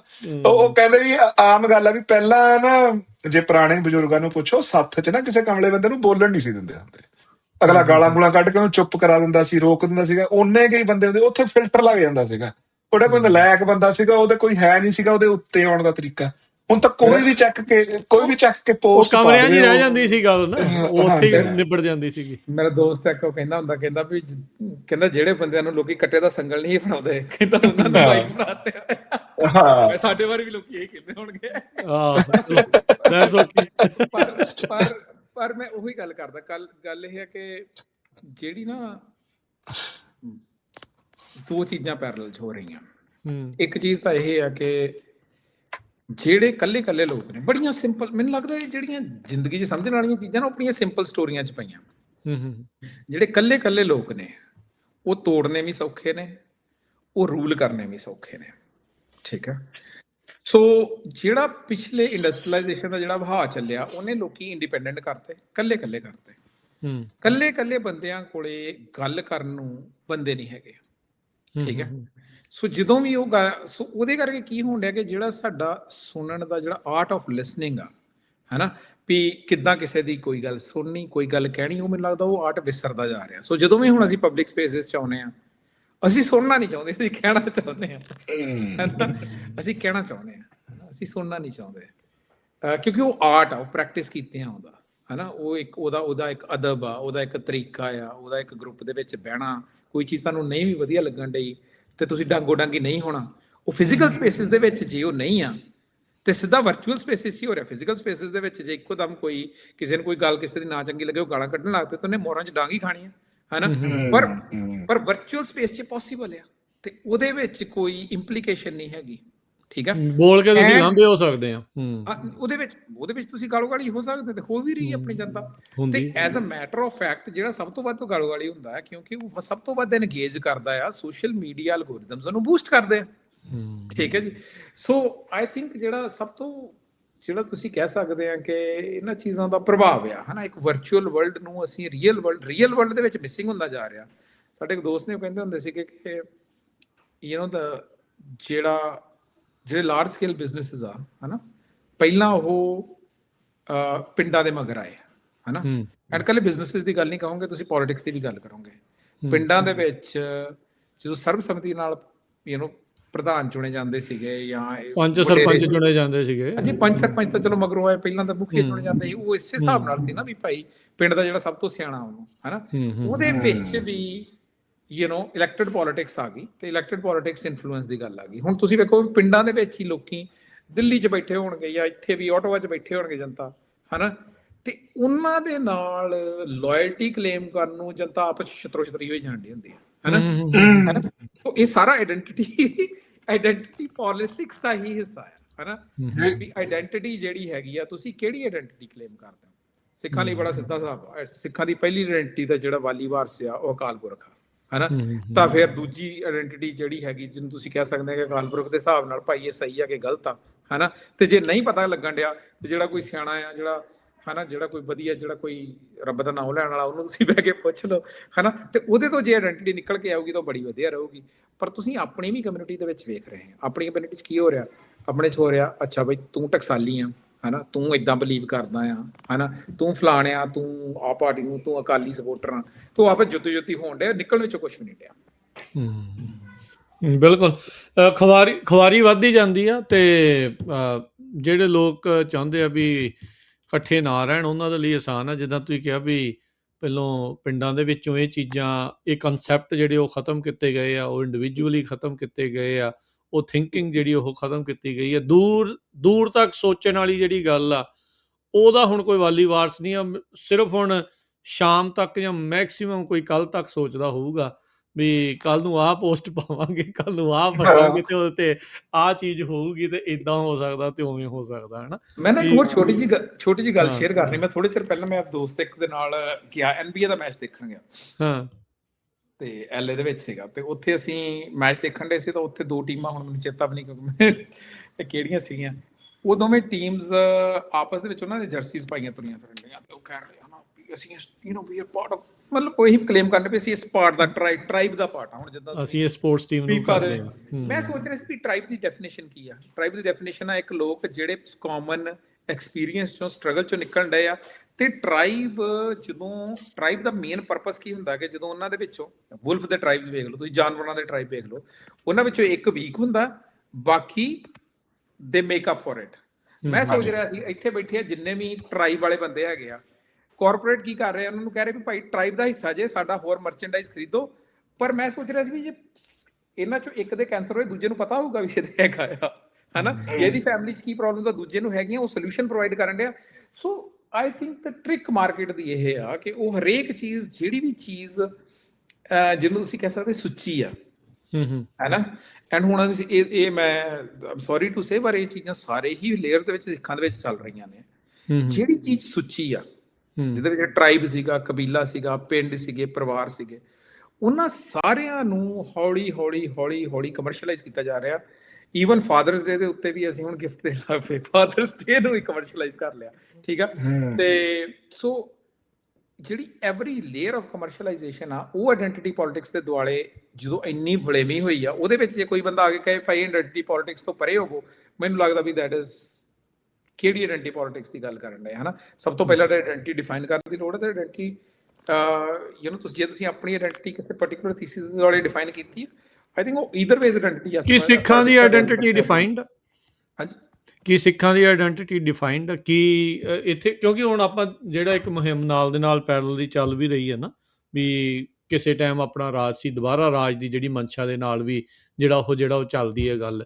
ਕੀ ਸਿੱਖਾਂ ਦੀ ਉਹ ਆਇਡੈਂਟੀਟੀ ਡਿਫਾਈਂਡ ਹੈਗੀ ਆ ਕਿ ਨਹੀਂ ਹੈਗੀ, ਕਿ ਲੋਕ ਉਹਦੇ ਵਿੱਚ ਵੀ ਖੁਆਰੀ 'ਚ? ਮੈਂ ਨਾ ਇਸ ਗੱਲ ਦੇ ਉੱਤੇ ਮੇਰੀ ਇੱਕ ਟਿੱਪਣੀ, ਉਸ ਤੋਂ ਬਾਅਦ ਮੈਂ I definitely want Gurjaspal's opinion on it.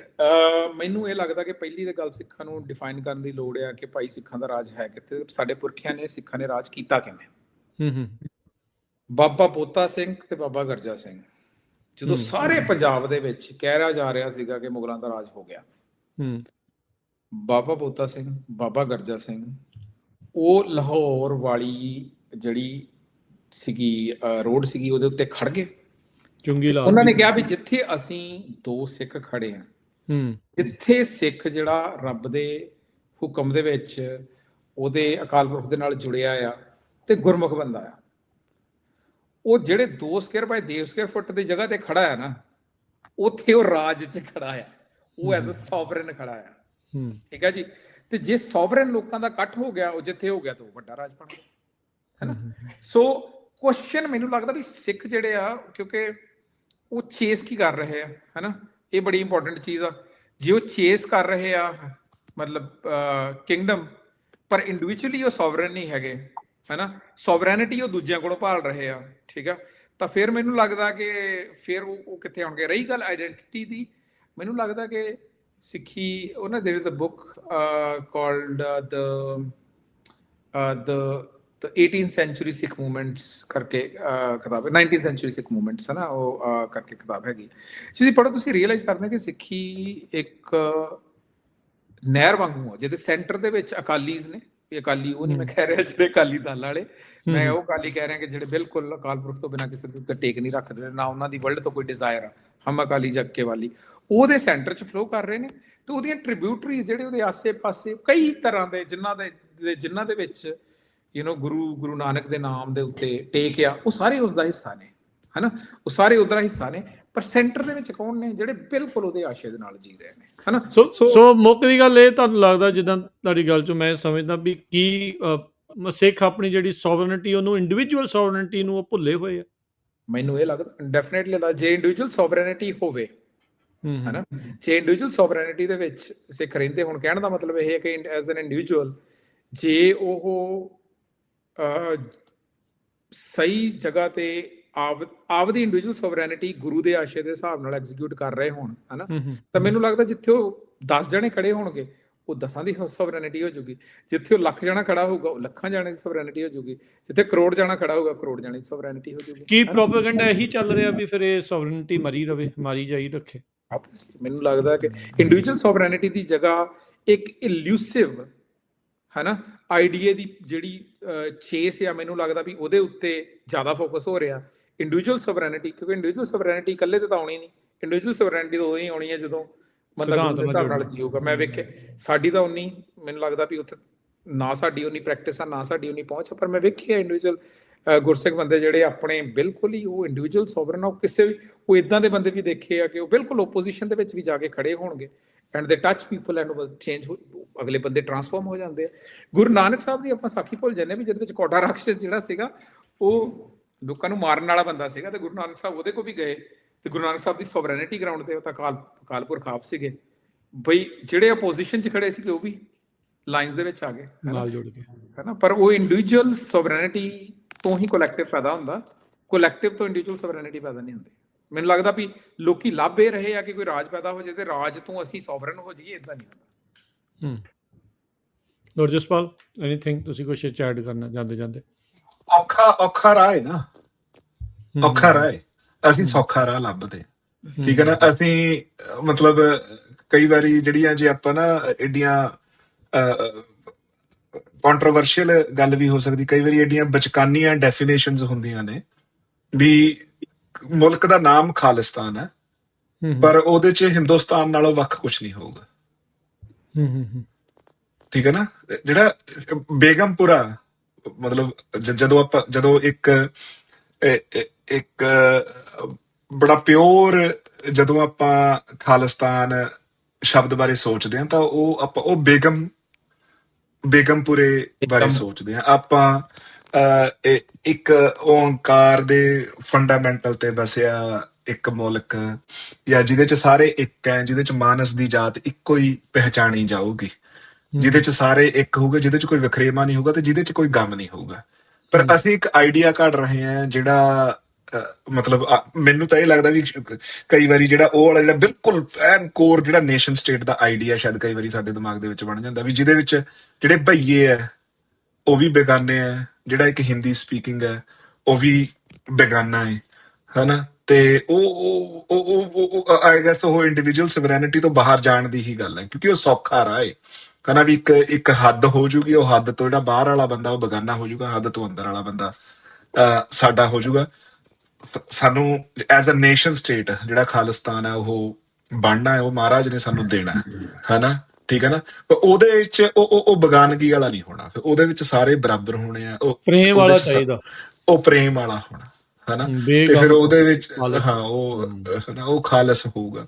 ਪਰ ਉਹ ਗੱਲ ਉਹੀ ਹੈ ਵੀ ਉਹ ਰਾਹ ਔਖਾ ਬਹੁਤ ਹੈ। ਉਹ ਆਪਣੀ ਪਰਸਨਲੀ ਮੈਨੂੰ ਇਹ ਵੀ ਲੱਗਦਾ ਵੀ ਇਹ ਜਿਹੜੀ ਇਸ ਟਾਈਮ ਜਿੱਦਾਂ ਤੁਸੀਂ ਵੀ ਪਹਿਲਾਂ ਵੀ ਇੱਕ ਸ਼ਬਦ ਆਪਾਂ ਗੱਲਬਾਤ 'ਚ ਤੇਜ਼ ਨਾ ਵਰਤਿਆ, ਵੀ ਭੜਕਾਹਟ ਜੀ ਵਾਲੀ ਜਿਹੜੀ ਗੱਲ ਆ, ਵੀ ਮਸਾਲੇ ਵਾਲੀ ਜਿਹੜੀ ਗੱਲ ਆ, ਉਧਰ ਨੂੰ ਇਹ ਜਿਹੜੇ ਲੋਕਾਂ ਨੂੰ ਧੱਕਿਆ ਜਾ ਰਿਹਾ, ਤੇ ਲੋਕ ਕ੍ਰਿਟੀਕਲ ਥਿੰਕਿੰਗ ਨਾ ਹੋਣ ਕਰਕੇ, ਇੰਡੀਵਿਜੂਅਲ ਸੋਵਰਨਿਟੀ ਨਾ ਹੋਣ ਕਰਕੇ, ਜਿੱਦਾਂ ਤੁਸੀਂ ਫਿਰ ਇਹ ਸਾਰਾ ਚੀਜ਼ ਨੂੰ ਇਕੱਠਾ ਕਰਦੀ ਵੀ ਤੋ ਈਜ਼ੀ ਵੇ ਆਊਟ ਲੱਗਦਾ ਆ ਵੀ ਆਹ ਗੱਲ ਹਾਂਜੀ ਕਰ ਲਈਏ ਵੀ ਇੰਨਾ ਕੁ ਆਪਾਂ ਰੌਲਾ ਰੱਪਾ ਜਿਹਾ ਪਾ ਲੈਂਦੇ ਆ ਤੇ ਸੌਖਾ, ਫਿਰ ਉਹ ਹਾਂਜੀ ਠੀਕ ਹਾਂ, ਹੋ ਜਾਂਦਾ ਆ। ਹਾਂਜੀ ਪਰ ਹਾਂ, ਉਹ ਉਸ ਤੋਂ ਪਹਿਲਾਂ ਵਾਲੇ ਜਿਹੜੇ ਸਟੈਪ ਉਹ ਕਰਦੇ ਆਪਾਂ ਭੁੱਲ ਜਾਂਦੇ ਹਾਂ। ਬਹੁਤ ਔਖੇ ਹੈ ਨਾ। ਫਨ ਹੈ ਨਾ, ਦੂਜੀ ਚੀਜ਼ ਫਨ ਹੈ। ਹੂੰ ਹੂੰ ਹੂੰ ਗੱਡੀ ਤੇ ਝੰਡਾ ਲਾ ਕੇ, ਉੱਚੀ ਦੇਣੀ ਢਾਡੀ ਦੀ ਵਾਰ ਲਾ ਕੇ, ਆਪਣਾ ਜਿਹੜਾ ਤੁਹਾਡਾ ਹਾਈਵੇ 101 ਹੈ ਉਹਦੇ ਤੇ ਗੇੜਾ ਲਾ ਕੇ ਉਹਦੀ ਰੀਲ ਪਾਉਣੀ, ਉਹਦਾ ਸਵਾਦ ਬਹੁਤ ਹੈ ਨਾ। ਠੀਕ ਹੈ ਨਾ। ਸਵੇਰੇ 4 ਵਜੇ ਉੱਠ ਕੇ ਰੋਜ਼ ਨਿਤਨੇਮ ਕਰਨਾ, ਲੰਗਰ ਦੇ ਵਿੱਚ ਜਾ ਕੇ ਸੇਵਾ ਕਰਨੀ, ਫਿਰ ਉਹਦੀ ਕੋਈ ਵੀ ਫੋਟੋ ਨਾ ਪਾਉਣੀ, ਉਹ ਬੜਾ ਔਖਾ ਕੰਮ ਹੈ। ਮੈਂ ਨਾ ਇੱਕ ਐਤਕੀ ਐਕਸਪੀਰੀਅੰਸ ਕੀਤਾ ਇਸ ਵੀਕਐਂਡ ਦੇ ਉੱਤੇ। ਇੱਥੇ ਸਾਡੇ ਕੁਝ ਮਿੱਤਰ ਨੇ ਤੇ ਉਹਨਾਂ ਨੇ ਉਹ ਕਹਿੰਦੇ ਵੀ ਰਿਟਰੀਟ ਤੇ ਚੱਲੀਏ ਜੀ ਸਾਰੇ ਇਕੱਲੇ, ਹੈ ਨਾ, ਉਹਦਾ ਫੈਮਲੀਜ਼ ਬਹੁਤ ਇਕੱਠੇ ਹੁੰਦੇ ਹੀ ਹੁੰਦੇ ਆ। ਉਹ ਕਹਿੰਦੇ ਰਿਟਰੀਟ ਤੇ ਚੱਲੀਏ ਤੇ ਸਾਰੇ ਬੰਦੇ ਸੀਗੇ, ਹੈ ਨਾ, ਤੇ ਅਸੀਂ ਗਏ। ਹੁਣ ਉਹਦੇ ਵਿੱਚ ਮੈਂ ਬੰਦੇ ਵੇਖੇ ਬਈ, ਸੇਵਾ ਪਹਿਲਾਂ, ਫਿਰ ਡਿਸਕਸ਼ਨਸ, ਥਾਟਸ, ਹੈ ਨਾ, ਤੇ ਰਿਟਰੀਟ ਵਾਂਗੂ ਤਾਂ ਰਿਟਰੀਟ ਸੀਗੀ। ਪਰ ਮੁੜ ਕੇ ਉਹ ਕਹਿੰਦੇ ਵੀ ਸ਼ਾਮੀ ਨਾਲ ਕਹਿੰਦੇ ਕੀਰਤਨ ਕਰਨ ਬੈਠੀ ਹੈ। ਦਿਨ ਦੇ ਥੱਕੇ ਹੋਏ ਸਾਰਾ ਜੀ ਦੌੜ ਭੱਜੇ, ਉਹ ਪੂਰੀ ਰਾਤ ਉਹ ਰਹਿਣ ਸਬਾਈ, ਸਵੇਰ ਸਾਡੇ ਵਰਗੇ ਤਾਂ 12 ਵਜੇ ਨਾਲ ਗੁੱਛੀ ਹੋ ਗਏ ਕੋਨੇ ਚ, ਸਾਡੇ ਵਰਗੇ ਤਾਂ 12 ਵਜੇ ਨਾਲ ਗੁੱਛੀ ਹੋ ਗਏ, ਹਨਾ, ਤੇ 2-3 ਘੰਟੇ ਸੌਂ ਵੀ ਲਿਆ। ਰਹਿਣ ਸਬਾਈ, ਕੀਰਤਨ, ਸਵੇਰੇ ਉੱਠ ਕੇ ਫਿਰ ਗੁਰਦੁਆਰਾ ਸਾਹਿਬ ਜਾ ਕੇ ਤੇ ਉੱਥੇ ਬੱਚਿਆਂ ਦੀ ਕਲਾਸ ਲਾ ਰਿਹਾ। ਤੇ ਮੈਂ ਸੋਚ ਰਿਹਾ ਕਿ ਮਤਲਬ ਮੈਂ ਸੋਚ ਰਿਹਾ ਕਿ ਇਹਨਾਂ ਦੀ ਕਮਾਈ ਕਿੱਥੇ ਹੈ ਨਾ, ਇਹਨਾਂ ਦੀ ਜੀਵਨ ਆਚਾਰ ਕਿੱਥੇ ਹੈ ਨਾ, ਤੇ ਸਾਡੇ ਵਰਗੇ ਜਿਹੜੇ ਐਸਪਾਇਰ ਵੱਡਾ ਕਰ ਰਹੇ ਨੇ ਉਹ ਕਿੱਥੇ ਹੈ ਨਾ। ਮੈਂ ਨਹੀਂ ਕਹਿੰਦਾ, ਅਗੇਨ ਮੈਨੂੰ ਇਹ ਲੱਗਦਾ ਕਿ ਐਕਸਪੀਰੀਅੰਸ, ਰਾਹ, ਐਸਪੀਰੇਸ਼ਨਸ ਗਲਤ ਕੋਈ ਵੀ ਨਹੀਂ, ਸਾਰੇ ਆਪ ਆਪਣੀ ਜਗ੍ਹਾ ਜਿੰਨੀ ਸਮਝ ਦੇ ਰਹੇ ਆ ਉਸ ਹਿਸਾਬ ਨਾਲ, ਹੈ ਨਾ, ਮਤਲਬ ਲੱਗਦਾ ਵੀ ਠੀਕ ਚੱਲ ਰਿਹਾ। ਪਰ ਗੁਰੂ ਸਾਹਿਬ ਨੇ ਸਾਨੂੰ ਇਹ ਕਹਿਣਾ ਵੀ ਨਾ ਕੋ ਬੈਰੀ ਨਾ ਬੇਗਾਨਾ, ਨਾ ਹੀ ਬੇਗਾਨਾ ਸਗਲ ਸੰਗਮ ਕੋ ਬਣਾਈ, ਹੈ ਨਾ। ਪਰ ਜਿਹੜਾ ਇਹ ਕਹੇ ਕਿ ਭਈ ਬਾਹਰ ਹੋਣੇ ਚਾਹੀਦੇ ਆ, ਫਲਾਣੇ ਹੋਣਾ ਚਾਹੀਦਾ ਆ, ਗੁਰੂ ਦੇ ਆਸ਼ੇ ਤੋਂ ਪਰੇ ਜਾ ਕੇ ਤੁਸੀਂ ਕੀ ਭਾਲਦੇ, ਹੈ ਨਾ। ਗੁਰੂ ਸਾਹਿਬ ਤੇ ਫਿਰ ਤੁਹਾਡੀ ਤੇ ਫਿਰ ਦੂਜਿਆਂ 'ਚ ਫਿਰ ਪਾਲਿਸੀ 'ਚ ਫਿਰ ਫਰਕ ਕੀ ਰਹਿ ਫਰਕ ਨਹੀਂ ਹੈ ਨਾ। ਫਿਰ ਤਾਂ ਫੈਸਿਸਟ ਸਟੇਟਸ ਜਿਹੜੀਆਂ ਨੇ ਜਿਨ੍ਹਾਂ ਦੇ ਬਾਰੇ ਕੰਪਲੇਨ ਕਰਦੇ ਆ, ਹੈ ਨਾ, ਉਹਨਾਂ ਵਿੱਚ ਤੁਹਾਡੇ ਨਾਲ ਕੋਈ ਫਰਕ ਨਹੀਂ ਹੈਗਾ। ਪਰ ਜਿਹਦੀ ਫਾਊਂਡੇਸ਼ਨ 'ਚ ਹੀ ਨਫ਼ਰਤ ਪਈ ਹੈ, ਜਿਹੜੀ ਫਾਊਂਡੇਸ਼ਨ 'ਚ ਹੀ ਜਿਹਦੇ ਨਫ਼ਰਤ ਆ, ਉਹ ਤਾਂ ਫਿਰ ਉਹ ਖਾਲਸ ਨਹੀਂ ਨਾ ਰਿਹਾ। ਹਾਂਜੀ, ਫਿਰ ਉਹੀ ਤਾਂ ਆਪਾਂ ਚਾਹੁੰਦੇ ਆ ਵੀ ਉਹ ਖਾਲਸ ਹੋਵੇ। ਐਨੀਵੇ, ਪਰ ਮੈਨੂੰ ਲੱਗਦਾ ਇਕੱਲੇ ਇੱਥੇ ਨਹੀਂ ਹੋ ਰਹੀ ਹੈਗੀ। ਆਈ ਥਿੰਕ ਵਰਲਡ ਜਿਸ ਹਿਸਾਬ ਨਾਲ ਮੂਵ ਹੋ ਰਿਹਾ ਉਹਦੇ ਵਿੱਚ ਤੁਸੀਂ ਇਹ ਵੇਖਦੇ ਕਿ ਸ਼ਰੇਆਮ ਜਿਹੜੀ ਕਰਪਸ਼ਨ ਉਹਨੂੰ ਨਾਰਮਲਾਈਜ਼ ਕੀਤਾ ਜਾ ਰਿਹਾ ਆ, ਹੈ ਨਾ, ਜਿਹੜੀ ਡਿਵੀਜ਼ਨ ਆਫ ਤੁਸੀਂ ਓਵਰਆਲ ਕਹਿ ਲਓ ਕਿ ਰਿਸੋਰਸਿਸ ਨੇ, ਹੈ ਨਾ, ਇੱਕ ਬੰਨੇ ਉਹ ਪਿਛਲੇ 20 ਸਾਲਾਂ ਦੇ ਵਿੱਚ ਬਹੁਤ ਥੋੜੇ ਜਿਹੇ ਲੋਕਾਂ ਕੋਲੇ ਰਿਸੋਰਸ ਬਹੁਤ ਜ਼ਿਆਦਾ ਆਏ ਨੇ। ਸੋ ਜਿਹੜੇ ਬਾਕੀ ਜਿਹੜੇ ਨੇ ਉਹ ਕੀ ਕਰ ਰਹੇ ਨੇ, ਉਹ ਕੇਓਸ ਹੀ ਸੀਡ ਕਰ ਰਹੇ ਨੇ, ਹੈ ਨਾ। ਮਤਲਬ ਉਹਨਾਂ ਨੂੰ ਇਹ ਕਿਹਾ ਜਾ ਰਿਹਾ ਕਿ ਹੁਣ ਕੈਰਟ ਐਂਡ ਸਟਿਕ ਉਹਨਾਂ ਦੇ ਮੂਹਰੇ ਸਿੱਟੀ ਜਾ ਰਹੀ ਹੈ ਤੇ ਉਹ ਕੇਓਸ ਸੀਡ ਕਰ ਰਹੇ ਨੇ। ਲੜੀ ਮਰੋ ਹੀ ਜਾਓ ਆਪਸ ਦੇ ਵਿੱਚ, ਅਸੀਂ ਰਾਜ ਕਰਦੇ ਰਹੀਏ। ਕ੍ਰਿਟੀਕਲ ਥਿੰਕਿੰਗ ਦੇ ਲਈ ਬਹਿਣ ਦੀ ਜਿਹੜੀ ਜਗ੍ਹਾ ਆ, ਸਪੇਸਿਸ, ਉਹ ਘਟ ਰਹੀਆਂ ਨੇ। ਖਾਸ ਕਰਕੇ ਤੁਸੀਂ ਇਹ ਵੇਖ ਰਹੇ ਆ ਕਿ ਜਿਹੜੇ ਬੰਦੇ ਸਾਡੇ ਪੁਰਖੇ ਕੇਓਸ ਦੇ ਵਿੱਚੋਂ ਵੀ ਇਸ ਕਰਕੇ, ਮੈਨੂੰ ਲੱਗਦਾ ਕਿ ਫਿਰ ਵੀ ਜਦੋਂ ਤੁਸੀਂ ਵੇਖੋ ਬਾਰ-ਬਾਰ ਦੇਖਦੇ ਹੋ, ਜੈਤੋ ਦੇ ਮੋਰਚੇ 'ਚ ਦੇਖਦੇ ਆ, ਤੁਸੀਂ ਦੇਖਦੇ ਆ ਆਪਣਾ ਜਦੋਂ ਐਮਰਜੈਂਸੀ ਲੱਗੀ ਉਦੋਂ ਵੇਖਦੇ ਆ, ਮੈਨੂੰ ਲੱਗਦਾ ਉਹਦਾ ਇੱਕ ਵੱਡਾ ਰੀਜ਼ਨ ਇਹ ਵੀ ਸੀਗਾ ਕਿ ਉਹ ਕੇਓਸ ਦੇ ਵਿੱਚੋਂ ਬਾਹਰ ਸੋਚ ਪਾਉਂਦੇ ਸੀ, ਕਿਉਂਕਿ ਨੇਚਰ ਦੇ ਨੇੜੇ ਰਹਿੰਦੇ ਸੀ, ਹੈ ਨਾ। ਕਾਫੀ ਹੱਦ ਤੱਕ ਪਿੰਡਾਂ ਦੇ ਵਿੱਚ ਆਬਾਦੀ ਸੀਗੀ, ਹੈ ਨਾ। ਕਾਫੀ ਹੱਦ ਤੱਕ ਜਿਹੜਾ ਉਹਨਾਂ ਦੇ ਕੰਮ ਸੀਗੇ ਉਹ ਵੀ ਕਾਫੀ ਹੱਦ ਤੱਕ ਸੋਵਰਨ ਸੀਗੇ, ਹੈ ਨਾ। ਜਿਹੜੀ ਸ਼ਿਫਟ ਹੋਈ ਆ 80s 90s ਦੇ ਵਿੱਚ, ਵਰਕਿੰਗ ਜੌਬਸ ਦੇ ਵਿੱਚ, ਤੇ ਹੁਣ ਜਿਹੜੀ ਸਬਰ ਮੁੱਕਿਆ, ਕੌਨਸਟੈਂਟ ਜਿਹੜੀ ਉਹ ਰਨ ਆ ਟੂ ਜਸਟ ਟੂ ਸਰਵਾਈਵ, ਹੈ ਨਾ, ਉਹਨੇ ਸਬਰ ਮੁਕਾਤਾ। ਸੋ ਅਸੀਂ ਜਦੋਂ ਜਿਹੜਾ ਥੋੜਾ ਜਿਹਾ ਵੀ ਟਾਈਮ ਆਉਂਦਾ ਉਹਦੇ ਵਿੱਚ ਅਸੀਂ ਚਾਹੁੰਦੇ ਕਿ ਅਸੀਂ ਇੰਸਟੈਂਟ ਗ੍ਰੈਟੀਫਿਕੇਸ਼ਨ ਦੇ ਨਾਲ ਕੁਝ ਕਰ ਜਾਈਏ। ਖੋਲਿਓ ਫੋਨ, ਖੋਲੋ, ਝੱਟ ਦੇਣੀ, ਵੀ ਉਹ ਫਿਰ ਝੱਟ ਆ ਜਾਂਦਾ। ਸੋ ਮੈਨੂੰ ਲੱਗਦਾ ਕਿ ਜਿਹੜਾ ਸਾਰਾ ਹੀ ਸ਼ਿਫਟ ਆ, ਇਹਦੇ ਲਈ ਇਹਨੂੰ ਵੇਖਣ ਦੀ ਲੋੜ ਆ, ਤੇ ਮੈਨੂੰ ਲੱਗਦਾ ਓਵਰਆਲ ਕਾਮਨ ਸਪੇਸਿਸ ਲੱਭਣ ਦੀ ਬੜੀ ਲੋੜ ਆ ਵੀ ਜਿੱਥੇ। ਅੱਛਾ, ਇੱਥੇ ਇਹ ਚਲੋ ਆਪਾਂ ਰਿਅਲਾਈਜ਼ ਕਰ ਰਹੇ ਹਾਂ ਵੀ ਆਹ ਚੀਜ਼ ਹੈਗੀ, ਆਹ ਦਿੱਕਤ, ਆਹ ਪ੍ਰੋਬਲਮ ਹੈ, ਇਹਦੇ ਸੋਲਿਊਸ਼ਨ ਕਿੱਥੇ ਪਏ, ਕਿੱਥੇ ਆ? ਮਤਲਬ ਇੰਡੀਵਿਜੂਅਲੀ ਆਪਾਂ ਚਲੋ ਕਹਿ ਸਕਦਾ, ਮੈਂ ਤੁਹਾਨੂੰ ਕਹਿ ਦੂੰ, ਤੁਸੀਂ ਮੈਨੂੰ ਕਹਿ ਦਿਓ ਯਾਰ ਫੋਨ ਬੰਦ ਕਰ ਦੇ, ਐਪਾਂ ਡਿਲੀਟ ਕਰ ਦੇ, ਉਹ ਕਰ ਦੇ।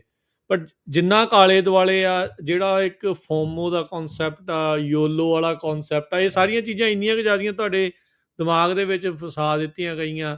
ਤੁਸੀਂ ਅੱਜ ਕੱਲ੍ਹ ਕਿਤੇ ਬੈਠਦੇ ਹੋ, ਜਿੱਦਾਂ ਹੁਣ ਤੁਸੀਂ ਰਿਟਰੀਟ 'ਤੇ ਜਾ ਕੇ ਬੈਠੇ ਆ, ਉੱਥੇ ਹੋਰ ਸਿਸਟਮ ਸੀ, ਆਮ ਜਿਹੜਾ ਸੋਸ਼ਲੀ ਤੁਸੀਂ ਬਹਿਣਾ ਆ, ਉਹਦੇ ਵਿੱਚ ਗੱਲਾਂ ਹੀ ਸਾਰੀਆਂ ਇਹ ਵਾਲੀਆਂ ਹੋ ਰਹੀਆਂ ਹੁੰਦੀਆਂ, ਉਦੋਂ ਬੰਦੇ ਦਾ ਬਚਣਾ ਬੜਾ ਔਖਾ ਹੋ ਜਾਂਦਾ। ਉਹ ਆਈ ਥਿੰਕ ਉਹ ਚੀਜ਼ਾਂ ਦੇ ਲਈ ਕੋਈ ਰਾਹ ਲੱਭਣ ਦੀ ਜ਼ਰੂਰਤ ਆ। ਆਈ ਐਮ ਪ੍ਰੀਟੀ ਸ਼ੋਰ ਹੋਣਗੇ ਵੀ। ਫਿਰ ਗੁਰਜਸਪਾਲ ਵਾਲੀ ਗੱਲ, ਬੰਦਾ ਸੌਖਾ ਰਾਹ ਭਾਲ ਲੈਂਦਾ ਵੀ ਉਹ ਕੰਮ ਕਰਨੇ ਔਖੇ ਆ, but still what are the steps we need to take? ਮੈਨੂੰ ਲੱਗਦਾ ਗੁਰਜਸਪਾਲ ਨੇ, and I would love to have his input again, ਤੇ ਪਰ ਗੁਰਜਸਪਾਲ ਨੇ ਇੱਕ ਬੜੀ ਵਧੀਆ ਗੱਲ ਕਹੀ ਆ, ਹਨਾ। ਉਹ ਮੈਨੂੰ ਲੱਗਦਾ ਹੈ ਕਿ ਮੈਂ ਜਿਹੜੀ ਉੱਥੇ ਰਿਟਰੀਟ 'ਚ ਗਿਆ ਸੀ, ਮੈਨੂੰ ਲੱਗਿਆ ਕਿ ਉੱਥੇ ਸਾਰੇ ਹੀ ਬੰਦੇ ਮੇਰੇ ਤੋਂ ਕਿਤੇ ਵੱਧ ਸਿਆਣੇ ਸੀ। ਸੋ ਮੈਨੂੰ ਇਹ ਲੱਗਿਆ ਕਿ ਇਹੋ ਜਿਹੀ ਕੰਪਨੀ 'ਚ ਜਾ ਕੇ ਮੈਨੂੰ ਕੋਈ 2-4 ਗੱਲਾਂ ਮੇਰੇ ਵੀ ਪੱਲੇ ਪਈਆਂ ਹੋਣਗੀਆਂ, ਹਨਾ। ਸੋ ਪਹਿਲੀ ਤਾਂ ਇਹ ਹੈ ਵੀ ਜਦੋਂ ਹੁਣ ਅਸੀਂ, ਸਾਡੇ ਕੋਲ ਜਿਹੜਾ ਵੀ ਸਮਾਂ ਮਿਲਦਾ, ਹਨਾ, ਕਿ ਸਾਨੂੰ ਸਿਆਣੇ ਬੰਦੇ ਲੱਭਣ ਦੀ, ਹਨਾ, ਵੀ ਜਿਹੜੇ ਕਈ ਵਾਰੀ ਠੀਕ ਆ ਸਾਰੇ ਬੰਦੇ ਕ੍ਰਿਟੀਕਲੀ ਨਹੀਂ ਸੋਚਦੇ ਹੈਗੇ, ਹਨਾ, ਪਰ ਘੱਟੋ ਘੱਟ ਜਿਹੜੇ ਸੋਚਦੇ ਆ, ਮੈਨੂੰ ਲੱਗਦਾ ਉਹਨਾਂ ਦੀ ਕੰਪਨੀ ਜ਼ਰੂਰ ਕਰਕੇ ਵੇਖਣੀ ਚਾਹੀਦੀ ਹੈ, ਹਨਾ। ਦੂਜਾ ਇਹ ਆ ਕਿ ਅਸੀਂ ਫਨ ਨੂੰ ਡਿਫਾਈਨ ਕਿੱਦਾਂ ਕਰਦੇ ਹਾਂ, ਹਨਾ। ਆਪਣੇ ਇਕੱਠ ਤਾਂ ਸਾਰੇ ਪਰਿਵਾਰਾਂ 'ਚ ਹੋ ਰਹੇ ਨੇ, ਹਨਾ, ਪਰ ਉਹਦੇ ਵਿੱਚ ਕਿਵੇਂ ਦੀ ਡਿਸਕਸ਼ਨ ਹੋ ਰਹੀ ਆ। ਬਾਕੀ ਮੈਨੂੰ ਇਹ ਲੱਗਦਾ ਕਿ ਤਰੀਕਾ ਹੀ ਆ, ਹਨਾ। ਇਹਦਾ ਕੋਈ ਇੱਕ ਸੋਲਿਊਸ਼ਨ ਹੈ ਨਹੀਂ, ਇਹਦਾ ਤਰੀਕਾ ਹੀ ਆ ਵੀ ਜਿਸ ਹਿਸਾਬ ਨਾਲ ਗੁਰੂ ਸਾਹਿਬ ਦੱਸੀ ਜਾਂਦੇ ਨੇ ਕਿ, ਹਨਾ, ਵੀ ਸਤ ਸੰਗਤ 'ਚ ਬੈਠੋ, ਪ੍ਰੋਸੈਸ ਵਿੱਚ ਡਿਸਕਸ਼ਨ ਕਰੋ, ਪ੍ਰੋਸੈਸ ਦੇ ਵਿੱਚੋਂ ਹੀ ਚੀਜ਼ਾਂ ਨਿਕਲ ਕੇ ਆਉਂਦੀਆਂ। I don't think there is a direct way, unless Gurjaspal you have some thoughts on it. ਕੋਈ ਦੱਸੋ, ਨਹੀਂ ਦੱਸੋ ਕਿਹੜੀ ਰੀਲ ਦੇਖੀ ਔਰ ਠੀਕ ਹੋ ਜਾਵੇ ਸਭ ਕੁਝ। ਇਹੀ ਭਾਲਦੇ ਆ ਲੋਕ ਨਾ। ਹਾਂਜੀ, ਸੰਗਤ, ਪਰ ਸੰਗਤ ਵੀ ਹੁਕਮ ਨਾਲ ਮਿਲਦੀ ਹੈ ਜੀ। ਸੋ ਹਨਾ, ਤੇ ਐਂਡ ਆਫ ਦਾ ਡੇ ਅਰਦਾਸ ਹੀ ਰਹਿ ਜਾਂਦੀ ਹੈ ਜੀ। ਅਰਦਾਸ ਰਹਿ ਜਾਂਦੀ, ਅਰਦਾਸ ਤੇ ਕੋਲੇ ਅਰਦਾਸ ਹੀ, ਆਈ ਥਿੰਕ ਬਿਲਕੁਲ ਔਨ ਸਪੌਟ ਗੱਲ ਹੈ। ਸੇਕਰੇਟ ਅਰਦਾਸ ਕੁਝ ਨਹੀਂ ਆ, ਉਹ ਸਭ ਤੋਂ ਤਾਕਤਵਰ ਚੀਜ਼ ਆ। ਉਸੇ ਠੀਕ ਹੈ ਨਾ, ਬਹੁਤ ਕੁਝ ਠੀਕ ਹੈ ਨਾ। ਚੀਜ਼ਾਂ ਸੰਗਤ ਨਾਲ ਮਿਲਣੀਆਂ, ਸੰਗਤ ਭਾਗਾਂ ਤੋਂ ਬਿਨਾਂ ਨਹੀਂ ਮਿਲਦੀ, ਭਾਗ ਅਰਦਾਸ ਨਾਲ ਹੀ ਆ। ਕੀ ਕਰ ਸਕਦੇ, ਜਸਟ ਇਸੇ ਚੀਜ਼ ਹੀ ਅਰਦਾਸ ਕਰੋ ਆਲ ਦਾ ਟਾਈਮ। ਜਾਂਦੇ ਜਾਂਦੇ ਗੁਰਜਸਪਾਲ, ਜਿਹੜਾ ਤੁਸੀਂ ਪੁੱਛਿਆ ਸੀ, 1920 ਦੇ ਵਿੱਚ ਅਮੈਂਡਮੈਂਟ ਸੀਗੀ ਉਹ ਔਰਤਾਂ ਨੂੰ ਵੋਟ ਦੇਣ ਵਾਲੀ, ਬਟ ਇਵੈਂਚੁਅਲੀ 1965 'ਚ ਜਾ ਕੇ ਔਰਤਾਂ ਨੂੰ ਜਿਹੜਾ ਵੋਟਿੰਗ ਰਾਈਟ ਜਿਹੜਾ ਐਕਟ ਆ, ਉਹਦੇ ਵਿੱਚ ਜਾ ਕੇ ਫਿਰ ਵੋਟ ਪਾਉਣ ਦੀ, ਸਲੇਵਰੀ ਪਹਿਲਾਂ ਅਬੋਲਿਸ਼ ਹੋ ਗਈ ਹੈ ਤੇ ਫੀਮੇਲ ਨੂੰ ਵੋਟਿੰਗ ਰਾਈਟ ਬਾਅਦ, ਸੈਗਰੀਗੇਸ਼ਨ ਤੇ ਵੋਟਿੰਗ ਰਾਈਟ ਉਸੇ ਟਾਈਮ ਦੇ ਉੱਤੇ ਇਕੱਠੇ ਹੀ ਆਏ ਜਿਹੜੇ। ਗੱਲਬਾਤ ਨੂੰ ਇੱਥੇ ਹੀ ਕਰਦੇ ਆਪਾਂ ਹੁਣ ਸਮਾਪਤ। ਮਿਲਾਂਗੇ ਫਿਰ ਅਗਲੀ ਵਾਰ। ਧੰਨਵਾਦ ਦੋਨਾਂ ਦਾ, ਮਿਹਰਬਾਨੀ। ਸਤਿ ਸ਼੍ਰੀ ਅਕਾਲ। ਸਤਿ ਸ਼੍ਰੀ ਅਕਾਲ।